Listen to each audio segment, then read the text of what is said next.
നമസ്കാരം.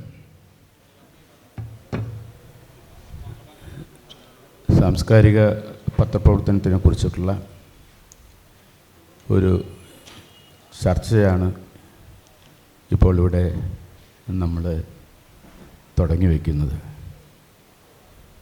അങ്ങനെയൊരു പത്രപ്രവർത്തനം ഇന്നുണ്ടോ എന്നൊരു വലിയ ചോദ്യം നമ്മുടെ മുമ്പിൽ ഉണ്ട്. സംശയമില്ല അക്കാര്യത്തിൽ. ഈ ചർച്ചയിൽ എന്നോടൊപ്പം പങ്കെടുക്കുന്നത് വളരെ സീനിയറായിട്ടുള്ള ലിറ്റററി ജേർണലിസ്റ്റായ ജമാൽ കൊച്ചങ്ങാടിയാണ്.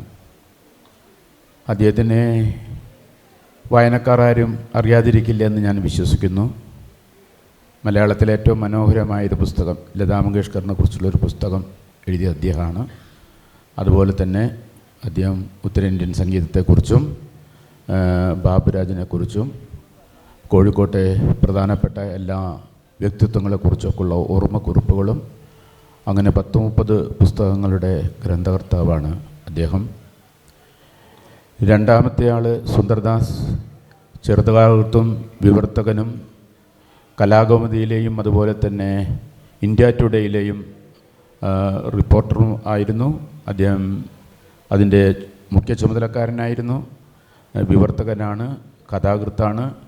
അനേകം മേഖലകളിൽ, പ്രത്യേകിച്ച് കലയുടെ വിവിധങ്ങളായിട്ടുള്ള മേഖലകളിൽ റിപ്പോർട്ട് ചെയ്തിട്ടുള്ള ഒരു വലിയ മലയാളത്തിലെ പത്രപ്രവർത്തകനാണ് ശ്രീ സുന്ദർ. അദ്ദേഹം സുന്ദർ രാമസ്വാമിയുടെ കഥകൾ ഉൾപ്പെടെ മലയാളത്തിലേക്ക് വിവർത്തനം ചെയ്തിട്ടുണ്ട്. മൂന്നാമത്തെ ആൾ ഷിബു മുഹമ്മദ്, ഇപ്പോൾ ദേശാഭിമാനിയുടെ പത്രാധിപരാണ്. അദ്ദേഹമാണ് ഇപ്പോൾ ദേശാഭിമാനിയുടെ ചുമതല വഹിക്കുന്നത്. എല്ലാ അർത്ഥത്തിലും ലിറ്റററി ജേർണലിസത്തിൻ്റെ പുതിയ കാലത്തിൻ്റെ ഒരു വക്താവാണ്, അതിൻ്റെ ഒരു സംരക്ഷകനാണ് ഷിബു മുഹമ്മദ്. നാലാമത്തെ ആൾ ഷബിത, മലയാളത്തിലെ ശ്രദ്ധേയയായ കഥാകൃത്താണ്, മാതൃഭൂമിയിലെ സബ് എഡിറ്ററാണ്, ഇപ്പോൾ ഓൺലൈനിൽ ജോലി ചെയ്യുന്നു. ഇവരെ 4 പേരുമാണ് ഇന്ന് നമ്മുടെ ഈ ചർച്ചയിൽ പങ്കെടുക്കുന്നത്. ലിറ്റററി ജേർണലിസത്തെക്കുറിച്ച് NV കൃഷ്ണവാര്യർ ഒരിക്കൽ ഞങ്ങൾക്ക് മാതൃഭൂമിയിൽ തന്നെയുള്ള ഒരു വർക്ക്ഷോപ്പിൽ പങ്കെടുത്തുകൊണ്ടിരിക്കുമ്പോൾ ഒരു നിർവചനം നൽകിയുണ്ടായി. അദ്ദേഹം പറഞ്ഞത് ഒരു സർഗാത്മക കൃതി എങ്ങനെ എഡിറ്റ് ചെയ്യാമെന്നാണ്. അപ്പോൾ അതിന് 2-3 ഉദാഹരണങ്ങൾ ചൂണ്ടിക്കാണിച്ച ശേഷം NV പറഞ്ഞത്, നിങ്ങളെപ്പോഴും കാലത്തിനോടൊപ്പം സഞ്ചരിക്കുന്നില്ലെങ്കിൽ, നാളെ എന്ത് സംഭവിക്കുന്നു എന്ന് നിങ്ങൾക്ക് ഉൾക്കൊള്ളാനാവുന്നില്ലെങ്കിൽ നിങ്ങളൊരു ലിറ്റററി ജേർണലിസ്റ്റ് ആയിട്ടിരിക്കാൻ യോഗ്യനല്ല എന്നാണ് അദ്ദേഹം അതിൻ്റെ ആമുഖമായിട്ട് പറഞ്ഞത്. രണ്ടാമതായിട്ട് അദ്ദേഹം പറഞ്ഞത്, ഈ എഡിറ്റിംഗ് എന്ന് പറയുന്നത് ഒരു സർഗാത്മക കൃതിയെ കൂടുതൽ മെച്ചപ്പെടുന്നതിനുള്ള ഒരു വലിയ വൈദഗ്ധ്യമാണ്. അതത്ര എളുപ്പം വഴങ്ങുന്ന ഒന്നല്ല. അതിനദ്ദേഹം പറഞ്ഞതെന്ന് വെച്ചാൽ, നിങ്ങൾക്കൊരു പൂവിൻ്റെ ദളങ്ങളും അതിൻ്റെ മൊട്ടുമൊക്കെ നിലനിർത്തിക്കൊണ്ട് നിങ്ങൾക്ക് എങ്ങനെയാണ് അതിൻ്റെ മറ്റു പടലങ്ങൾ ഇല്ലാതാക്കാൻ കഴിയുക, അതുപോലുള്ള വളരെ സൂക്ഷ്മമായിട്ടുള്ള ഒരു വലിയ ഒരു ഭാവനാപൂർണമായിട്ടുള്ളൊരു ആയിട്ടാണ് അദ്ദേഹം ലിറ്റററി എഡിറ്റിങ്ങിനെ കാണുന്നത്. എന്നിട്ട് അദ്ദേഹം അതിൻ്റെ ഒപ്പം ഒരു വാചകം കൂട്ടിച്ചേർക്കുന്നു, നിങ്ങൾക്കൊരിക്കലും ഒരു മോശമായ ഒരു തരത്തിലും നിങ്ങളുടെ ഉള്ളിൽ ഒരു ഉണർച്ചയും നൽകാൻ കഴിയാത്ത ഒരൊറ്റ കൃതിയെയും നിങ്ങൾക്ക് എഡിറ്റ് ചെയ്ത് നന്നാക്കാൻ കഴിയില്ല. നിങ്ങൾക്ക് നന്നാക്കാൻ കഴിയുന്നത് മെച്ചപ്പെട്ട ഒരു കൃതിയെ കൂടുതൽ വായനാക്ഷമമാക്കാൻ, കൂടുതൽ ആളുകളുടെ ഉള്ളിലേക്ക് എത്തിക്കാൻ നിങ്ങൾക്ക് കഴിയും. അതാണ് ഒരു ലിറ്റററി ജേർണലിസ്റ്റിൻ്റെ ഏറ്റവും വലിയ കഴിവ് എന്ന് അദ്ദേഹം ഞങ്ങളുടെ ക്ലാസ്സിൽ അദ്ദേഹം പറയുന്നുണ്ട്. അത് കഴിഞ്ഞ് അദ്ദേഹം എടുത്തിട്ടൊരു ഉദാഹരണവും എനിക്കിപ്പോൾ നല്ല ഓർമ്മയുണ്ട്. പക്ഷെ അത് ഞാൻ കൂടുതൽ സമയമെടുക്കുന്നതുകൊണ്ട് ഞാൻ പറയുന്നില്ല. പക്ഷേ എന്താണ് ലിറ്റററി ജേർണലിസ്റ്റിൻ്റെ അല്ലെങ്കിൽ ഈ സാംസ്കാരിക പത്രപ്രവർത്തനത്തിൻ്റെ കാതൽ എന്ന് ചോദിച്ചു കഴിഞ്ഞാൽ, അത് നിങ്ങൾ ജീവിച്ചിരിക്കുന്ന കാലത്ത് നിങ്ങളുടെ കൂടെയുള്ള എല്ലാതരം മനുഷ്യരെയും ഒരു സാമൂഹ്യ വിവേകത്തിലേക്ക് കൊണ്ടുവരിക എന്നുള്ളതാണ് നിങ്ങൾക്ക് ചെയ്യാനുള്ളതെന്ന് യങ് ഇന്ത്യ എഡിറ്റ് ചെയ്യുമ്പോൾ ബാരിസ്റ്റർ ജോർജ് ജോസഫ് പറഞ്ഞിട്ടുണ്ട്. ബാരിസ്റ്റർ ജോർജ് ജോസഫിനെ നിങ്ങൾക്ക് എല്ലാവർക്കും അറിയാം. വൈക്കം സത്യാഗ്രഹത്തിൽ പങ്കെടുത്തിട്ടുള്ള യങ് ഇന്ത്യയുടെ പത്രാധിപരായിരുന്നു, ഗാന്ധിജിയുടെ ഉറ്റ സഹപ്രവർത്തകനായിരുന്നു. അദ്ദേഹം പറയുന്നത് നിങ്ങൾക്ക് ഒരു കൃതിയുടെ അല്ലെങ്കിൽ നിങ്ങൾക്ക് ഏതെങ്കിലും ഒരു സൃഷ്ടിയുടെ ഒരു രചനയുടെ നിങ്ങൾക്കതിൻ്റെ ഉള്ളടക്കം സംബന്ധിച്ച് നിങ്ങൾക്ക് കൃത്യമായിട്ട് വായിച്ച് നിങ്ങൾക്കുള്ളക്കൊള്ളാൻ കഴിയുന്നുണ്ടെങ്കിൽ അത് നിങ്ങളുടെ മാത്രം പ്രശ്നമായിരിക്കില്ല. നിങ്ങളുടെ ഏറ്റവും വലിയ പ്രശ്നം അത് വായനക്കാരൻ എങ്ങനെ ഉൾക്കൊള്ളാൻ കഴിയുമെന്നുള്ളതാണ് നിങ്ങളുടെ മുമ്പിലുള്ള യഥാർത്ഥ പ്രശ്നമെന്ന് ബാരിസ്റ്റർ ജോർജ് ജോസഫ് നമ്മളോട് പറയുന്നുണ്ട്. ബാരിസ്റ്റർ ജോർജ് ജോസഫ് എഴുതി തുടങ്ങുന്ന കാലത്ത് അദ്ദേഹത്തിൻ്റെ മധുരയിലുള്ള വീട്ടിൽ സുബ്രഹ്മണ്യ ഭാരതി വിടുതലൈ എഴുതിക്കൊണ്ടിരിക്കുന്നൊരു കാലമാണ്. അപ്പോൾ ഞാൻ അദ്ദേഹത്തിൻ്റെ പത്രപ്രവർത്തനത്തിൻ്റെ പശ്ചാത്തലത്തെക്കുറിച്ച് നിങ്ങളോട് പറയേണ്ട കാര്യമില്ല. കെ കാമരാജ് നാടാർ അന്ന് താമസിക്കുന്നത് മധുരയിലുള്ള അദ്ദേഹത്തിൻ്റെ വീട്ടിലാണ്. അദ്ദേഹം സ്വാതന്ത്ര്യസമരക്കാലത്ത് ഉണ്ടായിരുന്ന അക്കാലത്തെ മറവർ എന്ന് പറയുന്ന വിഭാഗത്തിനെ സൈമൺ കമ്മീഷൻ്റെ കാലത്ത് അവർ ഈ ഗോബാക്ക് എന്ന് വിളിച്ച് പ്രകടനം നടത്തിയപ്പോൾ ആ 500 പേർക്ക് ജാമ്യം കൊടുക്കുന്നതിനുണ്ട്, അവർക്ക് കടുത്ത ശിക്ഷകൾ ഏർപ്പെടുത്തി ജാമ്യം കൊടുക്കുന്നതിനുണ്ട് പ്രവർത്തിച്ചതുകൊണ്ടാണ് അദ്ദേഹത്തിന് റോസാപ്പൂ ദുരൈ എന്ന് പേരിട്ടത്. അദ്ദേഹം പോത്തൻ ജോസഫിൻ്റെ സഹോദരൻ കൂടിയാണ്. അപ്പോൾ അദ്ദേഹത്തിന് ആർജിച്ചിട്ടുള്ള പലതരത്തിലുള്ള സാംസ്കാരിക ഉറവിടങ്ങൾ, രാഷ്ട്രീയ ഉറവിടങ്ങൾ, അഭിരുചികൾ, ഇതെല്ലാം അദ്ദേഹത്തിൻ്റെ ഒരു പത്രാധിപരുടെ ഉള്ളിലേക്ക് കൃത്യമായിട്ടത് കയറി വരുന്നുണ്ട്. അതുകൊണ്ടാണ് അദ്ദേഹം പറഞ്ഞത് ഒരു ജനതയുടെ സാമൂഹികമായിട്ടുള്ള വിവേകത്തെ ഏറ്റവും നന്നായി ചിട്ടപ്പെടുത്താനും മെച്ചപ്പെടുത്താനും അവർക്ക് ചിന്തയുടെ പുതിയ ഊർജ്ജപ്രവാഹം ലഭിക്കാനും സാധിക്കുന്നതായിരിക്കണം ഒരു ലിറ്റററി എഡിറ്ററുടെ ധർമ്മമെന്ന് അദ്ദേഹം യങ് ഇന്ത്യയിൽ എഴുതുകയാണ്. ഇപ്പം എൻ്റെ കൂടെ ജോലി ചെയ്യുന്ന എല്ലാ ആളുകളും ഒരർത്ഥത്തിൽ അല്ലെങ്കിൽ വേറൊരർത്ഥത്തിൽ സാംസ്കാരിക പത്രപ്രവർത്തനവുമായിട്ട് വളരെ ബന്ധമുള്ള വ്യക്തികളാണ്. ഞാൻ ഇതിന് ആദ്യമായിട്ട് ഇപ്പോൾ ജമാൽ കൊച്ചങ്ങാടിയെ സംസാരിക്കുന്നതിന് വേണ്ടി ക്ഷണിക്കുകയാണ്.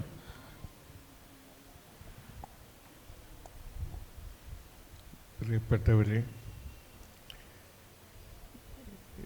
സാംസ്കാരിക പത്രപ്രവർത്തനം എന്ന ദിശയിലുള്ള ഈ ചർച്ചകൾ മിക്കവാറും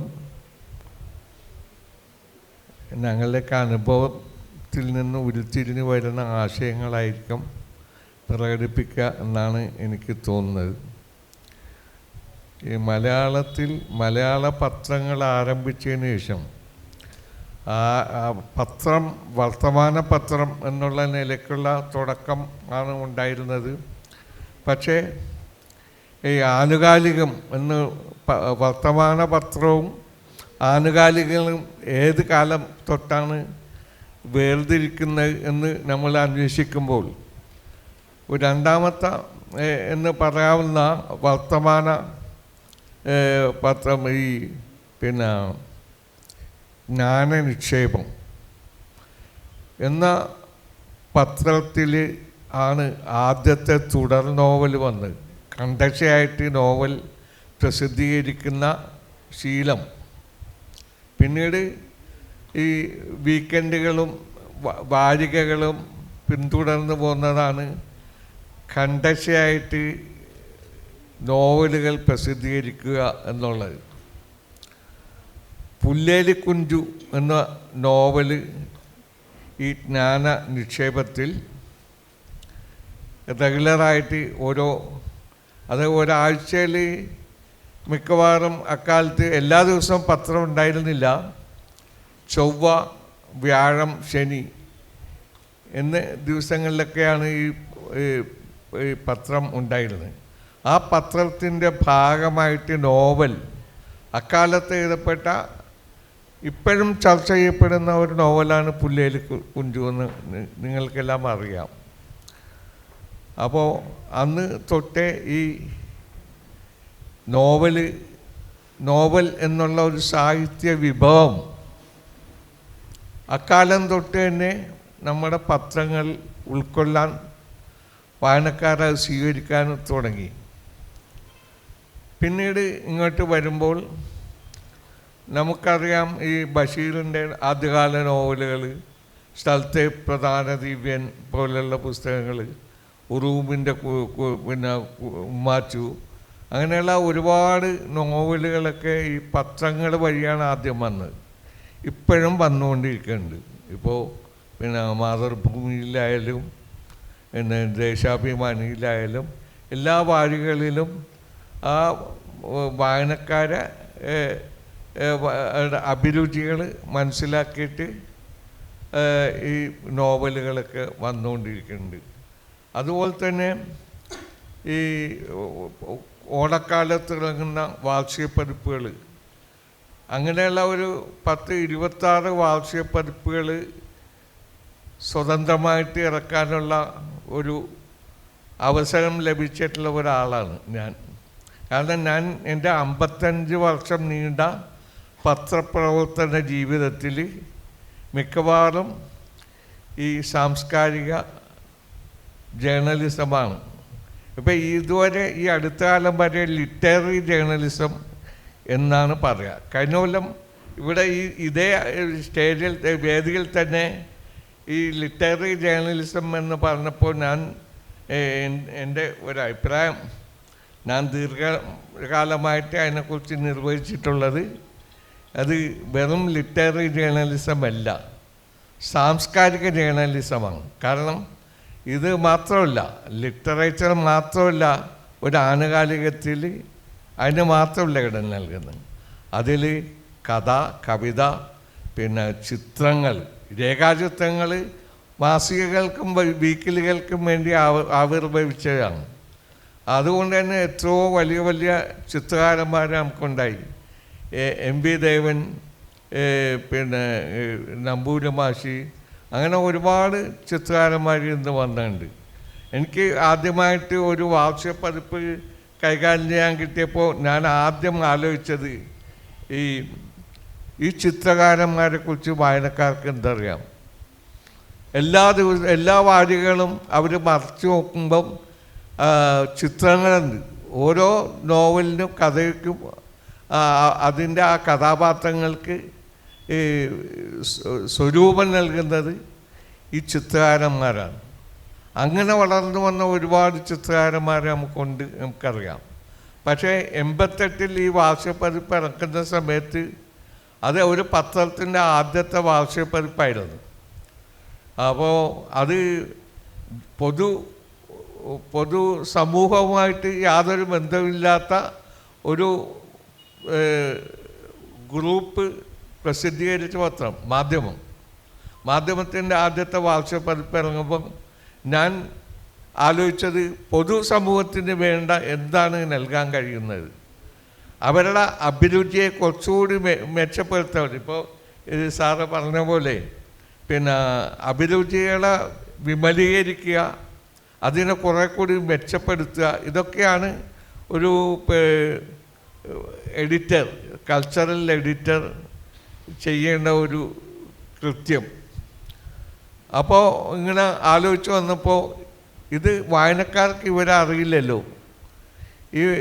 അവരെങ്ങനെയാണ് ജീവിക്കുന്നത്, അവരെന്താണ്, അവരുടെ കുടുംബജീവിതം എന്താണ്, അവരെക്കുറിച്ചുള്ള കാര്യങ്ങൾ അറിയാനുള്ള വായനക്കാരൻ്റെ ആകാംക്ഷ, ആ ആകാംക്ഷയെ നിറവേറ്റുക എന്നുള്ള, അവരെ സഫലമാക്കുക എന്നുള്ള ഒരു ചുമതല ഒരു സാംസ്കാരിക പത്രാധിപർക്ക് ഉണ്ട് എന്ന് ഞാൻ കരുതിയത് കൊണ്ടാണ് ഇവരെക്കുറിച്ചുള്ള വിവരങ്ങളൊക്കെ ശേഖരിച്ചു. അവരുടെ ഒരു സെൽഫ് കാരിക്കേച്ചർ വെച്ചു. അത് പിന്നെ അങ്ങനെ ഒരു ഫീച്ചർ ചെയ്തു. അത് മാത്രമല്ല, ആ രേഖാചിത്ര കലയെക്കുറിച്ച് ഒരു ഹിസ്റ്റോറിക്കലായിട്ടുള്ള ലേഖനം ഡോക്ടർ M.M. ബഷീർ എഴുതിയത് അതുകൂടി ചേർത്തിട്ടാണ് അത് ചെയ്തത്. ആ ഒരു ഫീച്ചർ കൊണ്ട് തന്നെ ഒരു പുതിയ പത്രത്തിൻ്റെ ആനുവലിന് ഒരു സ്വീകാര്യത കിട്ടി. സാംസ്കാരിക രംഗവുമായിട്ട് ആ പത്രം ബന്ധപ്പെട്ടു ആദ്യമായിട്ട്. അതിനൊക്കെ സഹായിച്ചത് ആ ഒരു ഫീച്ചറും പിന്നെ മറ്റ് ലേഖനങ്ങൾ അന്ന് പൊതുരംഗത്ത് ഉണ്ടായിരുന്ന മിക്കവാറും എല്ലാ പ്രശസ്തരാകാനിരിക്കുന്നവരുമായിട്ടുള്ള എഴുത്തുകാരെ ഉൾപ്പെടുത്തിക്കൊണ്ടുള്ള ഒരു വാർഷികപ്പതിപ്പ് ഇറക്കാൻ കഴിഞ്ഞു. ഇതുപോലെ തന്നെ എനിക്ക് അതിൻ്റെ 10ാം വാർഷികം വന്നപ്പോൾ എനിക്ക് തോന്നി, ഈ ഇന്ത്യയിൽ തന്നെ ഏറ്റവും കൂടുതൽ കാർട്ടൂണിസ്റ്റുകൾ, ഏറ്റവും പ്രാമാണികരായിട്ടുള്ള കാർട്ടൂണിസ്റ്റുകൾ കേരളത്തിൽ നിന്ന് വന്നവരാണ്. അതിൻ്റെ അപ്പോസ്റ്റലൻ എന്ന് പറയാവുന്ന ശങ്കേഴ്സ് വീക്കിലിയുടെ സ്ഥാപകനായ ശങ്കർ തൊട്ട് കുട്ടി, രവിവർമ്മ, കേരളവർമ്മ, OV വിജയൻ തുടങ്ങിയ ഒരുപാട് കാർട്ടൂണിസ്റ്റുകൾ, ഇന്ത്യൻ കാർട്ടൂണിസ്റ്റിനെ ഭരിച്ചുകൊണ്ടിരുന്ന ആളുകൾ, അവരെക്കുറിച്ചും പൊതുവെ നമ്മുടെ വായനക്കാർക്ക് വലിയ പരിചയം ഒന്നും ഉണ്ടായിരുന്നില്ല. ഞാൻ തന്നെ എല്ലായിടത്തും പോയിട്ട്, ഡൽഹിയിൽ പോയിട്ട് ഒരു അന്വേഷണം നടത്തി. ഇന്ത്യയിലെ ആദ്യത്തെ പോക്കറ്റ് കാർട്ടൂണിസ്റ്റായ ഈ സാമുവൽ ബോക്സ് കാർട്ടൂണിസ്റ്റ്, ഇപ്പോഴും മലയാളികൾക്ക് ഈ ഇന്ത്യയിലെ ആദ്യത്തെ ബോക്സ് കാർട്ടൂണിസ്റ്റ് ആരാണെന്ന് വെച്ചാൽ പലരും മറന്നുപോകും. ഞാൻ അവിടെ ഡൽഹിയിൽ ചെന്നിട്ട് എല്ലാവരോടും വളരെ അന്വേഷിച്ചതിന് ശേഷം ഡൽഹിയുടെ ഓണങ്കേറ മൂലയിൽ അദ്ദേഹം ഹോമിയോ ഡോക്ടറായി പ്രാക്ടീസ് ചെയ്യുന്നതാണ് കണ്ടത്. അതുപോലെ OV വിജയന് സെക്കൻഡറാബാദിൽ പോയി കണ്ടു. കേരളവർമ്മ ഡൽഹി കാർട്ടൂണിന് വേണ്ടി ജയിലിൽ കിടന്നിട്ടുള്ള ഒരാളാണ് കേരളവർമ്മ. അദ്ദേഹം ഡൽഹിയിൽ നിന്നും തിരിച്ച് കേരളത്തിലെത്തി തൃപ്പൂണിത്തുറയിലെ വീട്ടിൽ വിശ്രമ ജീവിതം നയിക്കുകയായിരുന്നു. അദ്ദേഹത്തെക്കുറിച്ച് പിന്നെ പ്രസ് ക്ലബിലൊക്കെ പോയി അന്വേഷിച്ചപ്പോൾ ഈ കേരളവർമ്മ ആരാണ്, എന്താണ് എന്ന് അവരിങ്ങോട്ട് ചോദിക്കുന്നതാണ് അനുഭവം. അത്രയും വിസ്മരിക്കപ്പെട്ട ആളുകളാണ് ഇവരൊക്കെ. അപ്പോൾ അവരെ തേടിപ്പിടിച്ച് അവരെ ഈ വായനക്കാരുടെ മുമ്പിൽ കൊണ്ടുവരേണ്ടത് ഒരാവശ്യമാണെന്ന് തോന്നി. അങ്ങനെയുള്ള ആളുകൾ വിസ്മരിച്ചു പോകുന്ന ആളുകൾ, വായനക്കാർ വിസ്മരിച്ചു പോകുന്ന ആളുകൾ, കലാകാരന്മാർ, നമ്മുടെ സമൂഹത്തിന് സാംസ്കാരികമായ ഉണർവുണ്ടാക്കിയ, ഒരു കാലത്ത് ഉണർവുണ്ടാക്കിയ ആളുകളാണ് ഇവർ. അവരെ മറന്നു കളയുന്നത് കുറ്റകരമായ ഒരു സംഗതിയാണെന്ന് എനിക്ക് തോന്നുന്നത്.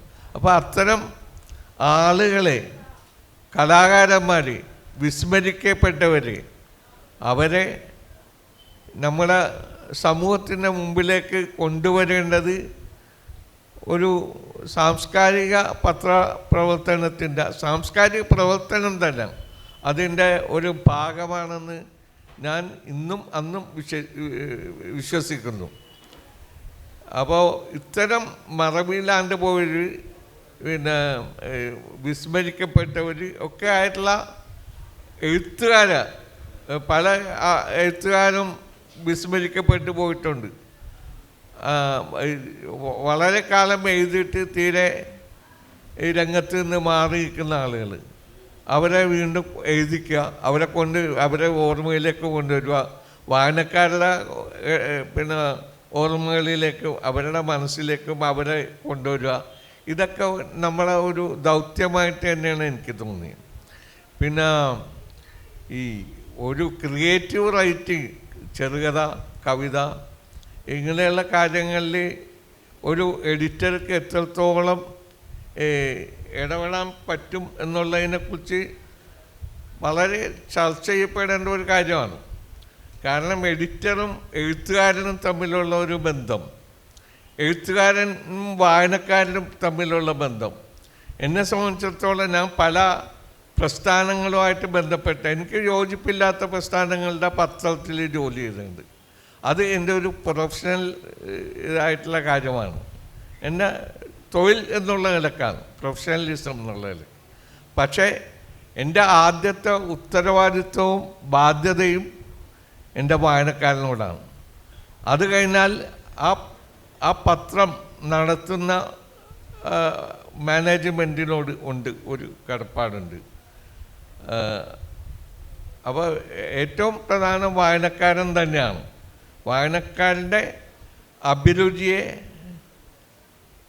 വളർത്തിക്കൊണ്ടുവരിക, പുതിയ വിഷയങ്ങൾ തേടിപ്പിച്ച് അവർക്ക് പ്രസൻറ്റ് ചെയ്യുക, മറന്നുപോയ കാര്യങ്ങൾ ഓർമ്മിപ്പിക്കുക. മറവിക്ക് എതിരായിട്ടുള്ള സമരമാണെന്ന് കുന്തേര പറഞ്ഞിട്ട് ഓർമ്മയുണ്ടല്ലോ, എപ്പോഴും രാഷ്ട്രീയ വേദികളിൽ ഉദ്ധരിക്കപ്പെടാറുള്ള സംഗതിയാണ്. മറവിക്ക് എതിരായിട്ടുള്ള ഒരു കലാപത്തെക്കുറിച്ച് എപ്പോഴും ഈ കുന്തേര പറഞ്ഞുകൊണ്ടിരുന്നു. അപ്പോൾ ഇത്തരം കാര്യങ്ങളിൽ സാംസ്കാരിക ജേർണലിസ്റ്റിന് വലിയ പങ്ക് ഉണ്ട്. അതോടൊപ്പം തന്നെ ഈ ചില ഈ അയച്ചു കിട്ടുന്ന ഈ സാഹിത്യകൃതികൾ അത് കുറച്ചുകൂടി മെച്ചപ്പെടുത്താൻ എഡിറ്റർക്ക് സാധിക്കും. അതിൻ്റെ കുറവുകൾ കണ്ടുപിടിച്ചാൽ അത് ചൂണ്ടിക്കാണിക്കാൻ സാധിക്കും. അങ്ങനെയുള്ള അനുഭവങ്ങൾ എനിക്കുണ്ടായിട്ടുണ്ട്.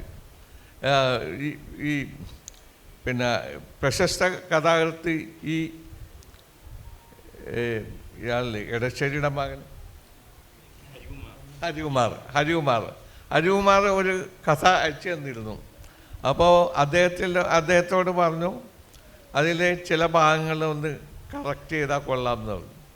അപ്പോൾ അദ്ദേഹം ഞാൻ പെട്ടെന്ന് എഴുതിയതുകൊണ്ട് സംഭവിച്ചതാണ്, അത് ഞാൻ കറക്റ്റ് ചെയ്ത് തരാം, എന്നിട്ട് പബ്ലിഷ് ചെയ്താൽ മതി എന്ന് പറഞ്ഞു. അപ്പോൾ അതിനെക്കുറിച്ച് അദ്ദേഹം പിന്നീട് ഒരു ലേഖനം തന്നെ എഴുതിയിട്ടുണ്ട്. അതുപോലെ തന്നെ ഇക്കാലത്ത് ഏറ്റവും പ്രശസ്തനായിട്ടുള്ള ഒരു നോവലിസ്റ്റ്, അദ്ദേഹത്തോട് എനിക്ക് നേരിട്ട് പരിചയം ഉണ്ടായിരുന്നില്ല. എന്നെക്കുറിച്ച് അദ്ദേഹത്തിന് അറിയില്ല. ഞാൻ അദ്ദേഹത്തിൻ്റെ ഒരു പ്രശസ്തി മനസ്സിലാക്കിയിട്ട് അദ്ദേഹത്തോട് അദ്ദേഹം അയച്ചു തന്ന ഒരു കഥ, ആ കഥയുടെ ഒരു ഏറ്റവും അതിൻ്റെ കൺക്ലൂഡിങ് ആയിട്ടുള്ള വരികൾ, ആ വരികളിൽ ഒരു ചെറിയ പ്രശ്നം ഇല്ലേ സാറേ എന്ന് ഞാൻ ചോദിച്ചപ്പോൾ അദ്ദേഹം അത് ഫോൺ വെച്ച് കളഞ്ഞു. അദ്ദേഹത്തിന് അത് ഇഷ്ടമായില്ല, അദ്ദേഹത്തെ കറക്റ്റ് ചെയ്ത് ഇഷ്ടമായില്ല. 2 ദിവസം കഴിഞ്ഞപ്പോൾ, അപ്പോൾ അതുവരെ എന്നെ മിസ്റ്റർ ജമാലിനാണ് വിളിച്ച അദ്ദേഹം. 2 ദിവസം കഴിഞ്ഞപ്പോൾ അദ്ദേഹം വിളിച്ചിട്ട് പറഞ്ഞു, ജമാലിക്ക അത് ശരിയാണ് കേട്ടോ നിങ്ങൾ പറഞ്ഞത്, അപ്പോൾ അത് നിങ്ങൾ തന്നെ കറക്റ്റ് ചെയ്താൽ മതി എന്ന് പറഞ്ഞു. അപ്പോൾ അദ്ദേഹം പിന്നെ അത് ഒരു തൊഴിലിൽ ദീർഘനാളായി ഇടപെട്ടുകൊണ്ടിരിക്കുന്ന ഒരാൾക്ക് കാലക്രമേണ ഉണ്ടാകുന്ന പരിചയത്തിൽ നിന്നാണ് ഇത് മനസ്സിലാക്കാൻ കഴിയുന്നത്. അതുകൊണ്ടാണ്, അല്ലാതെ ഞാൻ വലിയ ഒരു എഡിറ്ററായതുകൊണ്ടൊന്നുമില്ല. പക്ഷേ എഡിറ്ററും എഴുത്തുകാരും തമ്മിൽ ഉള്ള ഒരു ബന്ധമുണ്ട്, അത് വളരെ വലുതാണ്. ഇപ്പോൾ രാമാനന്ദ ഗുഹയുടെ കുക്കിംഗ് ഓഫ് ദി ബുക്സ് എന്ന് പറഞ്ഞിട്ട് ഒരു രസകരമായ ഒരു പുസ്തകമുണ്ട്. 40 കൊല്ലം ഈ അംബാനി എന്ന് പറഞ്ഞ ഒരു വലിയ സ്കോളറായിട്ടുള്ള ആളാണ്. ഒരു പബ്ലിക്കേഷൻ്റെ ഹിന്ദിയിൽ ഈ ഇംഗ്ലീഷിനെ സംബന്ധിച്ചിടത്തോളം ഇംഗ്ലീഷിലെ പബ്ലിഷേഴ്സ് അവർക്ക് സ്വന്തം എഡിറ്റേഴ്സുണ്ട്. മലയാളത്തിലാണ് അതില്ലാത്തത്. ഇംഗ്ലീഷിൽ ഉള്ള ഈ എഡിറ്റേഴ്സ് അവർ ആ ഓതറും ഈ അവരുടെ ലിറ്റററി എഡിറ്ററും തമ്മിൽ ഉള്ള ഒരു ഹൃദയബന്ധം ഉണ്ടാകും. രാമചന്ദ്ര ഗുഹയും ഇദ്ദേഹവും തമ്മിലുള്ള ആ ബന്ധം ഒരു പ്രൊഫഷണൽ ബന്ധം എന്നതിൽ കവിഞ്ഞ് വൈകാരികവും വ്യക്തിപരവുമായിട്ടുള്ള ഒരു ബന്ധം 40 വർഷമാണ് അതുണ്ടായിരുന്നത് അവർ ഒന്നിച്ച്. അത് മനോഹരമായിട്ട് ഈ പുസ്തകത്തിൽ അദ്ദേഹം വരച്ചു വച്ചിട്ടുണ്ട്. അപ്പോൾ ഈ ലിറ്റററി എഡിറ്റർ എന്ന് പറഞ്ഞാൽ, അല്ലെങ്കിൽ കൾച്ചറൽ എഡിറ്റർ, എന്ത് പേരിട്ട് വിളിച്ചാലും അവർക്ക് വായനക്കാരനോടും എഴുത്തുകാരനോടും ഒരുപോലെ തന്നെ ഉത്തരവാദിത്വമുണ്ട്. അതുപോലെ തന്നെ എഴുത്തുകാരനും വായനക്കാരനും ഈ ജോലി കാണാമറയത്തിരുന്ന് ജോലി ചെയ്യുന്ന ഈ മനുഷ്യനോട് ആരും അറിയില്ല അദ്ദേഹം ആണ് ഇത് ചെയ്യുന്നതെന്ന് ആരും അറിയില്ല. അങ്ങനെ ഒരു ബന്ധം ഉണ്ട് എന്നാണ് ഞാൻ കരുതുന്നത്. ഇനിയും പിന്നെ ഈ വിഷയത്തെക്കുറിച്ച് കൂടുതൽ മറ്റുള്ളവർ സംസാരിക്കുമെന്നാണ് കരുതുന്നത്. കാരണം ആധുനിക കാലത്ത് ഈ തൊഴിൽ വളരെ സങ്കീർണമായ പല ചോദ്യങ്ങളും ഉന്നയിക്കുന്നുണ്ട്. അതിനെക്കുറിച്ചൊക്കെ എന്നെക്കാൾ അനുഭവങ്ങളുള്ള ഇവിടെ ഈ പാർട്ടിസിപ്പൻസിന് സംസാരിക്കാൻ കഴിയും എന്നാണ് ഞാൻ കരുതുന്നത്. ഞാനിപ്പോൾ സാധാരണ ഇത്തരം വേദികളിൽ സംസാരിച്ച് പരിചയമുള്ള ആളല്ല, ഞാനൊരു പ്രഭാഷകനുമല്ല. പക്ഷേ ഇങ്ങനെ ഒരു സന്ദർഭത്തിൽ എൻ്റെ അനുഭവങ്ങൾ പങ്കുവെക്കാൻ ഒരവസരം കിട്ടിയതിൽ വളരെ നന്ദിയാണ്, ഇരട്ട നന്ദിയാണ്. അതായത് ഈ സാഹിത്യ അക്കാദമിയെ പോലുള്ള ഒരു സ്ഥാപനം ശരിക്കും ഒരു ജനാധിപത്യ സ്ഥാപനമാണിത്. അക്കാദമി എന്ന് പറയും കേരളത്തിൽ പിന്നെ എല്ലാ ഭാഗങ്ങളിലും ഞാൻ താമസിക്കുന്ന കോഴിക്കോട് 6-7 കൊല്ലമായിട്ട് ഈ സാഹിത്യോത്സവങ്ങൾ നടന്നുകൊണ്ടിരിക്കുന്നു. അവിടെ ഒരിക്കൽ മാത്രമാണ് എന്നെ വിളിച്ചിട്ടുള്ളത്. അതുപോലെ അങ്ങനെ ആരും വിളിച്ചിട്ടില്ല. വിളിക്കാത്ത ഒരു കുറ്റമായിട്ട് പറയാനില്ല. ഞാൻ അങ്ങനെ ആ രീതിയിൽ ഒരു അറിയപ്പെടുന്ന ഒരാളൊന്നുമല്ല. എനിക്ക് വേറെ ഇൻഫ്ലുവൻസറില്ല, ഇൻഫ്ലുവൻസേഴ്സ് ഇല്ല, ഇതൊന്നുമില്ലാത്ത ഒരു സാധാരണക്കാരനായ ഒരു തൊഴിലാളി, പത്രത്തൊഴിലാളിയാണ്. അങ്ങനെയുള്ള എനിക്ക് ഇങ്ങനെ ഒരവസരം തന്ന അക്കാദമിയോട് വളരെ നന്ദിയുണ്ട്. രണ്ടാമത്തെ നന്ദി പ്രകടിപ്പിക്കുന്നത് ഇത്തരമൊരു വിഷയം സാഹിത്യത്തിൻ്റെ വളർച്ചയിൽ വളരെ പ്രധാനമായ പങ്കുള്ള ഒരു വിഷയമാണിത്. ഈ സാംസ്കാരിക പത്രപ്രവർത്തനത്തിലുള്ളത്. പത്രം എന്ന് പറയുമ്പോൾ ന്യൂസുമായിട്ട് ഇടപെട്ടുള്ള ന്യൂസിനെ സംബന്ധിച്ച് മാത്രം വാർത്തകൾ, അന്നന്നത്തെ വാർത്തകൾ ഒക്കെ ചെയ്യുക എന്നുള്ളതാണ്.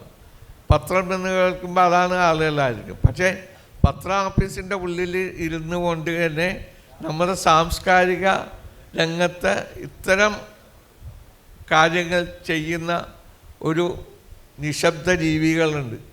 അതിൽ ഒരാളായിട്ട് 55 വർഷം ജോലി ചെയ്ത ഒരാളാണ്. എൻ്റെ ചെറിയ ചെറിയ അനുഭവങ്ങൾ ഇവിടെ പങ്കുവെക്കാൻ കഴിഞ്ഞതിൽ വളരെ സന്തോഷമുണ്ട്.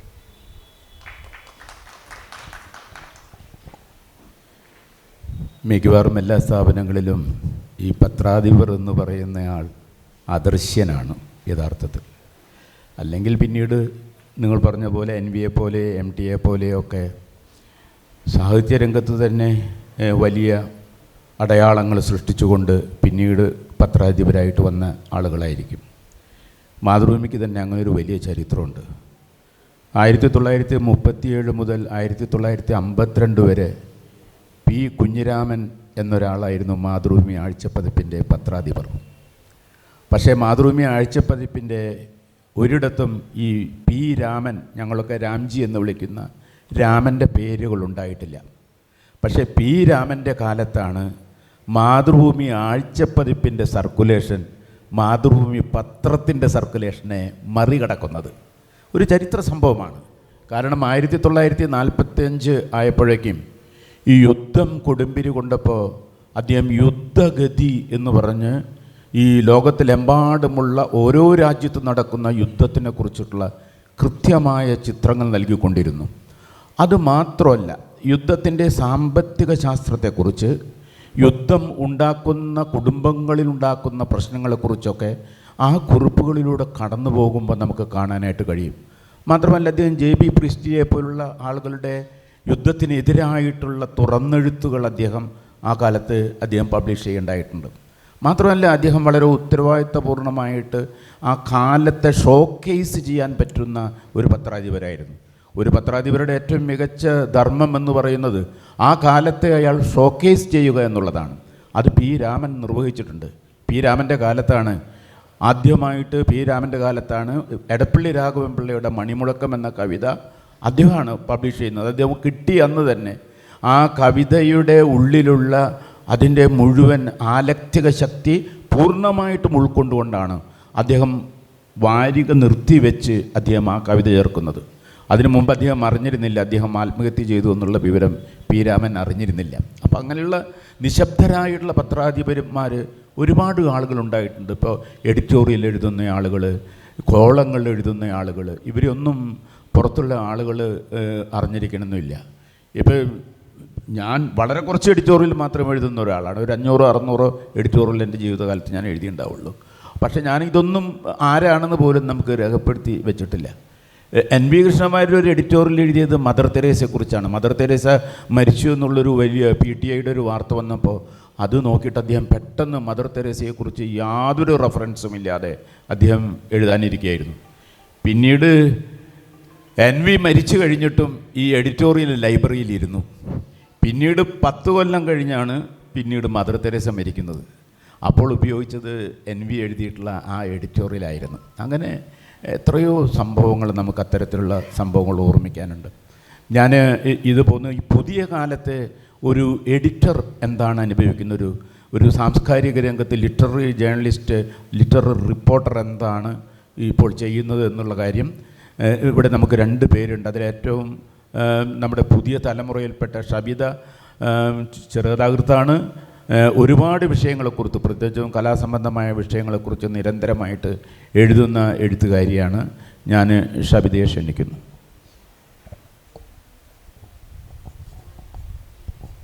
ഞങ്ങൾ ട്രെയിനിങ്ങിൽ ക്ലാസ്സുകളിൽ എപ്പോഴും പറയുന്ന, ഞങ്ങളുടെ സീനിയറായിട്ടുള്ള സുരേന്ദ്രൻ സാർ പോലുള്ള ആൾക്കാരൊക്കെ തന്നെ എപ്പോഴും ഓർമ്മിപ്പിക്കുന്ന ഒരു കാര്യമാണ് കൃഷ്ണവാര്യർ സാറിൻ്റെ എഡിറ്റോറിയലും മദർ തെരേസയുടെ മരണവും. ലിറ്റററി ജേർണലിസ്റ്റിൽ എനിക്ക് തോന്നിയത് ഏറ്റവും അപകടം പിടിച്ച ജീവികളുമായിട്ട് മറ്റൊരു അപകടം പിടിച്ച ജീവി നടത്തുന്ന സംവാദങ്ങൾ നിരന്തരം സമ്പർക്കമായിട്ടാണ് എനിക്ക് പലപ്പോഴും അനുഭവപ്പെട്ടിട്ടുള്ളത്. തീക്കട്ടയിൽ ഉറുമ്പരിക്കുന്നത് പോലെയാണ് MT വാസുദേവൻ നായരുടെ വീട്ടിൽ നിന്നും സരസ്വതി ടീച്ചറുടെ ആത്മകഥ ആദ്യമായിട്ട് ഡിജിറ്റൽ ആത്മകഥ ഇറക്കുന്നത്. ഓരോ ആഴ്ചയും പോകുന്ന സമയത്തും ഭാഗ്യത്തിന് MT സാറ് സ്മാർട്ട് ഫോൺ ഉപയോഗിക്കാത്തത് കൊണ്ടും വാട്സപ്പും ഫേസ്ബുക്കും ഇല്ലാത്തത് കൊണ്ടും മാത്രം ഞാൻ കഴിച്ചില്ല എന്ന് പറയാം. ആ രീതിയിലാണ് ആത്മകഥ ഞാൻ പുറത്തിറക്കിയിട്ട് അവസാനമാണ് ഇങ്ങനെയൊരു സംഭവം പോയത്. എന്നാലും ആരൊക്കെ എവിടേക്കോ എന്തൊക്കെയോ എത്തിച്ച സമയത്തും ഓരോരോ കാരണങ്ങൾ പറഞ്ഞുകൊണ്ട് നമുക്കെപ്പോഴും വെറ്ററൻസ് പലപ്പോഴും ഇത് ഒന്നാമത്തെ ഹിറ്റ്, സ്പൂഫ്, വൈറൽ തുടങ്ങിയ വാക്കുകളുടെ ബഹളകാലത്ത് ജീവിക്കുന്ന ഡിജിറ്റൽ ലിറ്റററി ജേർണലിസ്റ്റിൻ്റെ ഒരു വിങ്ങിലാണ് ഞാൻ ജോലി ചെയ്യുന്നത്. ആ ജോലി ചെയ്യുന്ന സമയത്ത് നമുക്ക് ഒരുപാട് ചാലഞ്ചസ് ഉണ്ട്.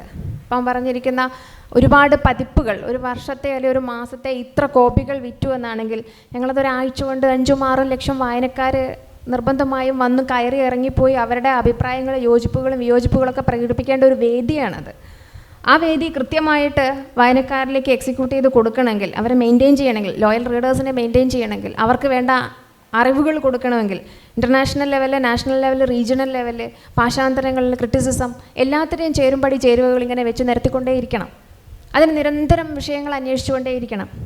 കോളങ്ങൾ, പുതിയ കോളങ്ങൾ തുടങ്ങണം. ആ കോളങ്ങളെല്ലാം തന്നെ പുതിയ കാലത്തെ വായനക്കാരുമായിട്ട്, വായനക്കാരുടെ വയസ്സിൻ്റെ വ്യത്യാസമല്ല കേട്ടോ പുതിയ കാലം എന്ന് പറയുന്നത്. സ്മാർട്ട് ഫോൺ യുഗത്തിലാണ് നമ്മൾ പുതിയ കാലത്തെ വായനക്കാരെന്ന് പറയുന്നത്. ഞങ്ങൾക്ക് എപ്പോഴും ശ്രദ്ധിക്കാറ്, ഞങ്ങളുടെ അനലിറ്റിക്സിലൊക്കെ എപ്പോഴും വരുന്നത് ഈ ലിറ്റററി ജേർണലിസം പോലുള്ള അല്ലെങ്കിൽ ലിറ്ററേച്ചർ വിങ്ങിലുള്ള വായനക്കാരൊക്കെ വളരെ പക്വതയോടുകൂടി കാര്യങ്ങൾ കൈകാര്യം ചെയ്യുന്ന അക്കാഡമിക്സ് ആയിട്ടുള്ള, ഇതുപോലെ ഈ സാഹിത്യ കുതുകികളായിട്ടുള്ള വായനക്കാരാണ് ഉണ്ടാവുക. ബഹുഭൂരിപക്ഷം പേരും എഴുത്തുകാരുമായിരിക്കും. അപ്പോൾ ഇവരെ ഒന്നും മുറിവേൽപ്പിക്കാതെ, എന്നാൽ ഇവർക്ക് ഏറ്റവും പുതിയ ഇൻഫർമേഷൻ കൊടുത്തുകൊണ്ട്, എന്നാൽ പുതിയ വിഷയങ്ങൾ അഡ്രസ്സ് ചെയ്തുകൊണ്ട്, ഇപ്പോൾ ഒരു സാഹിത്യോത്സവം, ഏത് സാഹിത്യോത്സവം വരുമ്പം അതിൻ്റെ പാനൽ ചർച്ചകളിൽ വരുന്ന സമയത്ത് ഒരു ഗ്രൂപ്പ് ഓഫ് റൈറ്റേഴ്സ്, ആക്ടിവിസ്റ്റുകൾ നിരന്തരം നമ്മളുമായിട്ട് കമ്മ്യൂണിക്കേറ്റ് ചെയ്യും. ഇന്ന വിഷയത്തിൽ ഉൾപ്പെട്ട ആൾക്കാർ ഇന്നതിൽ വരുന്നുണ്ട് കേട്ടോ, നിങ്ങൾ വേണ്ട എന്താണെന്ന് വെച്ചെങ്കിൽ ഇതിലൊരു മീഡിയേഷനിലെ കാര്യങ്ങൾ ഇത് ഞങ്ങൾക്ക് നന്ന വിയോജിപ്പുണ്ട്. നമ്മൾ ഉടൻ തന്നെ വിളിക്കുന്നു. അപ്പോൾ ഞാൻ കഥമില ശോകം മാഷേറ്റും സെപ്പി അബൂബക്കർ സാറേറ്റും സച്ചി മാഷൊക്കെ ആയിട്ടൊക്കെ നിരന്തരം ഇതേക്കുറിച്ചൊക്കെ സംസാരിക്കുകയും ഇതിൻ്റെ കാര്യങ്ങളൊക്കെ കൂടുതൽ കാര്യങ്ങൾ വഷളാക്കപ്പെടാതെ എന്നുള്ള രീതിയിലേക്ക് നമ്മൾ ഇടപെടലുകൾ നടത്തുക, അത് കമ്മ്യൂണിക്കേറ്റ് ചെയ്യുക, ഇങ്ങനെയുള്ള ഒരുപാട് നമ്മൾക്ക് എന്താണ് പറയുക, തൊട്ട് വെച്ച് കഴിഞ്ഞാൽ ഒരിക്കൽ പോലും നിൽക്കാൻ പറ്റാത്ത രീതിയിൽ ഓട്ടങ്ങൾ കൊണ്ട് നിറഞ്ഞിരിക്കുന്ന ഒരു ലൈവായിട്ടുള്ള ഒരു സ്ട്രീമിൽ ജോലി ചെയ്യുമ്പോൾ ഉണ്ടാകുന്നൊരു സുഖം, അത് ഞാൻ പലപ്പോഴും അനുഭവിച്ചിട്ടുണ്ട്. അതുകൊണ്ട് തന്നെ നമുക്ക് ഒരുപാട് ഇഷ്യൂസ്, ഒരുപാട് കാര്യങ്ങൾ മുന്നോട്ട് കൊണ്ടുവരാൻ പറ്റിയിട്ടുണ്ട്. എനിക്കിപ്പോഴും ഓർമ്മയുണ്ട്, അമ്മയോർമ്മകൾ എന്ന് പറയുന്ന ഒരു പങ്ക്തി തുടങ്ങുന്ന സമയത്ത് മരിച്ചുപോയ മലയാളത്തിൻ്റെ മഹത്തായ അമ്മമാരെ, എഴുത്തുകാരികളായ അമ്മമാരെ കടത്തനാട്ട് മാധവിയമ്മ മുതലാണ് അടയാളപ്പെടുത്താൻ തുടങ്ങിയത്. ബാലാമണിയമ്മ മുതൽ മാധവിയമ്മ മുതൽ ഇങ്ങനെ അടയാളപ്പെടുത്തി കൊണ്ടുവരുന്ന സമയത്ത് ഓരോ മക്കളെയും പോയി കണ്ട്, അതായത് ലിറ്ററേച്ചറായിട്ട് ഒരു ബന്ധവുമില്ലാത്ത ലോകത്തിൻ്റെ പല കോണിൽ ജീവിക്കുന്ന, ജീവിതത്തിൽ എന്തെന്നറിയാത്ത ഐഡൻറ്റിറ്റി ഇല്ലാതെ പോയിരിക്കുന്ന മക്കൾ അവരുടെ സ്ട്രഗിൾസിനെ കുറിച്ച് പറയുമ്പോൾ, മലയാളത്തിൻ്റെ ആദ്യത്തെ തിരക്കഥാകൃത്തായ ലളിതാംബിക അന്തർജനം എങ്ങനെയാണ് തിരക്കഥ എഴുതിയതിനെക്കുറിച്ച് മക്കൾ പറയുന്നു.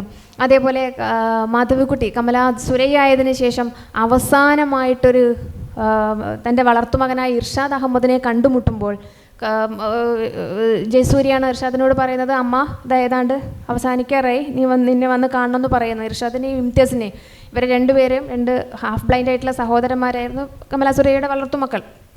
അവർ രണ്ടുപേരെയും വിളിക്കുമ്പോൾ ഇംതിയാസിനാണ് വരാൻ പറ്റുന്നത്. ഇർഷാദാണ് വരുന്നത്. ഇംതിയാസ് ബാരിസ്റ്ററായിരുന്നു US-ൽ. അത് വിളിക്കുമ്പോൾ കമലാ സുരയ്യ പറയുന്ന കാര്യങ്ങൾ അത് കവിതയാണ്. ഇതാണ് അമ്മയുടെ അവസാനത്തെ കവിത എന്ന് ഇദ്ദേഹമാണ് തിരിച്ചറിഞ്ഞത്. അദ്ദേഹത്തിൻ്റെ ഭാര്യ ലളിതയോട് പറയുകയാണ്, അദ്ദേഹം ബ്ലൈൻഡ് ആയതുകൊണ്ട് തന്നെ പറയുകയാണ്, നീ ഇത് ഡിക്റ്റേറ്റ് ചെയ്ത് ഇതെൻ്റെ അമ്മയുടെ അവസാനത്തെ കവിതയാണ്. ആ കവിതയാണ് ഇവർ പാളയം പള്ളിയിൽ വെച്ച് അവസാനത്തെ പ്രസ് മീറ്റിൽ കുടുംബത്തെ പ്രതിനിധാനം ചെയ്തുകൊണ്ട് ഇർഷാദ് അഹമ്മദ് മാധ്യമങ്ങളോട് പറഞ്ഞു കൊടുക്കുന്നത്. ഈ കാര്യങ്ങൾ മുഴുവൻ ആളുകളിലേക്ക് എത്തുന്ന സമയത്ത് ഇത് ഈ വർഷങ്ങൾക്ക് ശേഷമല്ല, ആ പ്രസ് മീറ്റിന് ശേഷം ആദ്യമായിട്ടാണ് ഒരു മലയാളം മാധ്യമത്തിന് ഇർഷാദ് അയാളുടെ മനസ്സ് തുറക്കുന്നത്.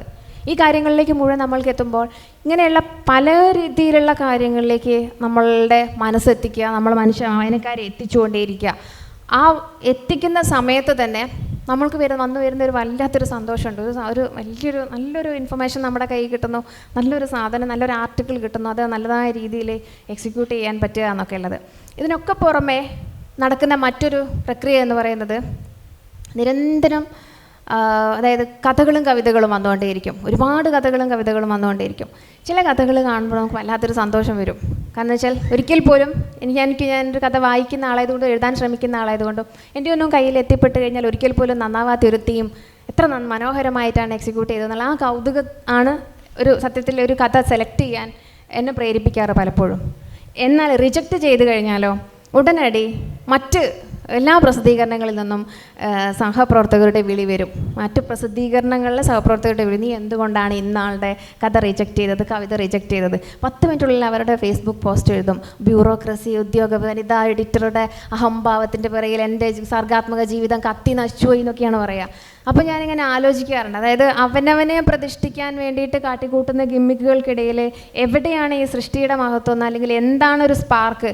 അപ്പോൾ അതിൽ നിന്നും ഒരു വാക്ക് എപ്പോഴും നമ്മുടെ ടീമിനോടൊക്കെ പറയുന്നൊരു കാര്യമാണ്, ഒരു കവിതയാണെങ്കിൽ നിങ്ങൾ കവിത ഒന്ന് വായിക്കുന്ന സമയത്ത് എന്തെങ്കിലും ഒരു പുതുമയുള്ള വാക്ക് കണ്ടെത്തി കഴിഞ്ഞാൽ വിടരുത് കേട്ടോ. ഒന്നും കൂടെയൊക്കെ നമുക്ക് അവരെ നന്നാക്കി എടുത്തു കഴിഞ്ഞാൽ, നിരന്തരം പറഞ്ഞു കഴിഞ്ഞാൽ ഒരു പക്ഷേ അത് നല്ലൊരു കവിതയായി മാറിയേക്കാം എന്നൊക്കെ സജസ്റ്റ് ചെയ്ത് കൊടുക്കും.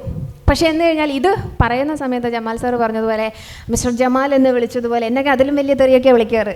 അതൊക്കെ കുറച്ചും കൂടി മാന്യതയുടെ ഭാഷയാണല്ലോ. ഞാനൊക്കെ കുറേ കേട്ടു. എന്ന് വെച്ച് കഴിഞ്ഞാൽ അതിൻ്റെ ഒരുപാട് കാരണങ്ങൾ ഞാൻ മനസ്സിലാക്കുന്നത്, എനിക്ക് ആകെ ഉണ്ടായ ഒരു പ്രിവിലേജ് എന്നായിരുന്നു, ഒരു സ്ത്രീ എന്ന നിലയിൽ അത് കൂടുതൽ അതിക്രമിക്കാൻ അല്ലെങ്കിൽ ആക്രമിക്കാൻ ഇവർക്ക് പറ്റിയില്ല എന്നുള്ളത് മാത്രമാണ്. അതിൻ്റെ ഒരു പ്രിവിലേജ് മാത്രമാണ് ഞാൻ അനുഭവിക്കുന്നത് സത്യത്തിൽ. പിന്നെ എന്ന് വെച്ചാൽ ഇതൊക്കെ സഹപ്രവർത്തകരാണ്. ഇതിനപ്പുറത്തേക്ക് എഴുത്തു എന്ന് പറയുന്ന ഒരു മേഖല എനിക്കും പരിചയമുള്ളതുകൊണ്ട് ഞാനും ഒരു അത്യാവശ്യം കഥകളൊക്കെ എഴുതുക എന്നുള്ളതിൻ്റെ എനിക്കൊരു ബോധ്യം വരുന്നത് ഷിബു മുഹമ്മദ് ഡേറ്റ് ലൈൻ തരുമ്പോഴാണ്. ഞാൻ അദ്ദേഹത്തോട് അതിന് കടപ്പെട്ടിരിക്കുന്നത് ഷിബു മുഹമ്മദിനാണ്.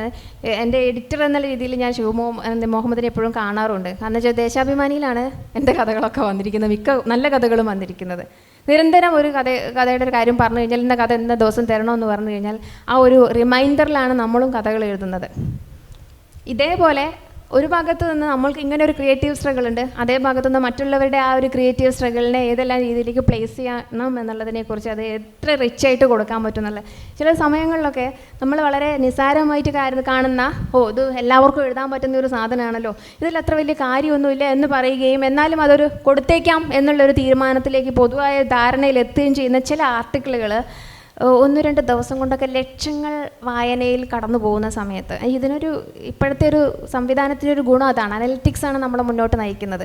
ലക്ഷങ്ങളുടെ വായന മുന്നോട്ട് കടന്നു പോകുന്ന സമയത്ത് നമുക്കുണ്ടാകുന്ന അതങ്ങനെ ഒഴിവാക്കി പോയിരുന്നെങ്കിൽ എന്ന് പറയുന്നൊരു സാധനമുണ്ട്. അപ്പോൾ എപ്പോഴും ഒരു മാറ്റർ കിട്ടുന്ന സമയത്ത്, ഒരു ആർട്ടിക്കിൾ കിട്ടുന്ന സമയത്ത്, ഒരു ലേഖനം, ഒരു എന്താണെങ്കിലും ശരി കിട്ടുന്ന സമയത്ത് നിരന്തരം അതിൻ്റെ മുകളിൽ ഒരുപാട് സമയമെടുത്ത് ഏറ്റവും ടൈം കൺസ്യൂമിംഗ് ആയിട്ടുള്ള ഒരു പ്രവർത്തനവും കൂടിയാണ് ഈ ലിറ്റററി ജേർണലിസം എന്ന് എനിക്ക് തോന്നുന്നത്.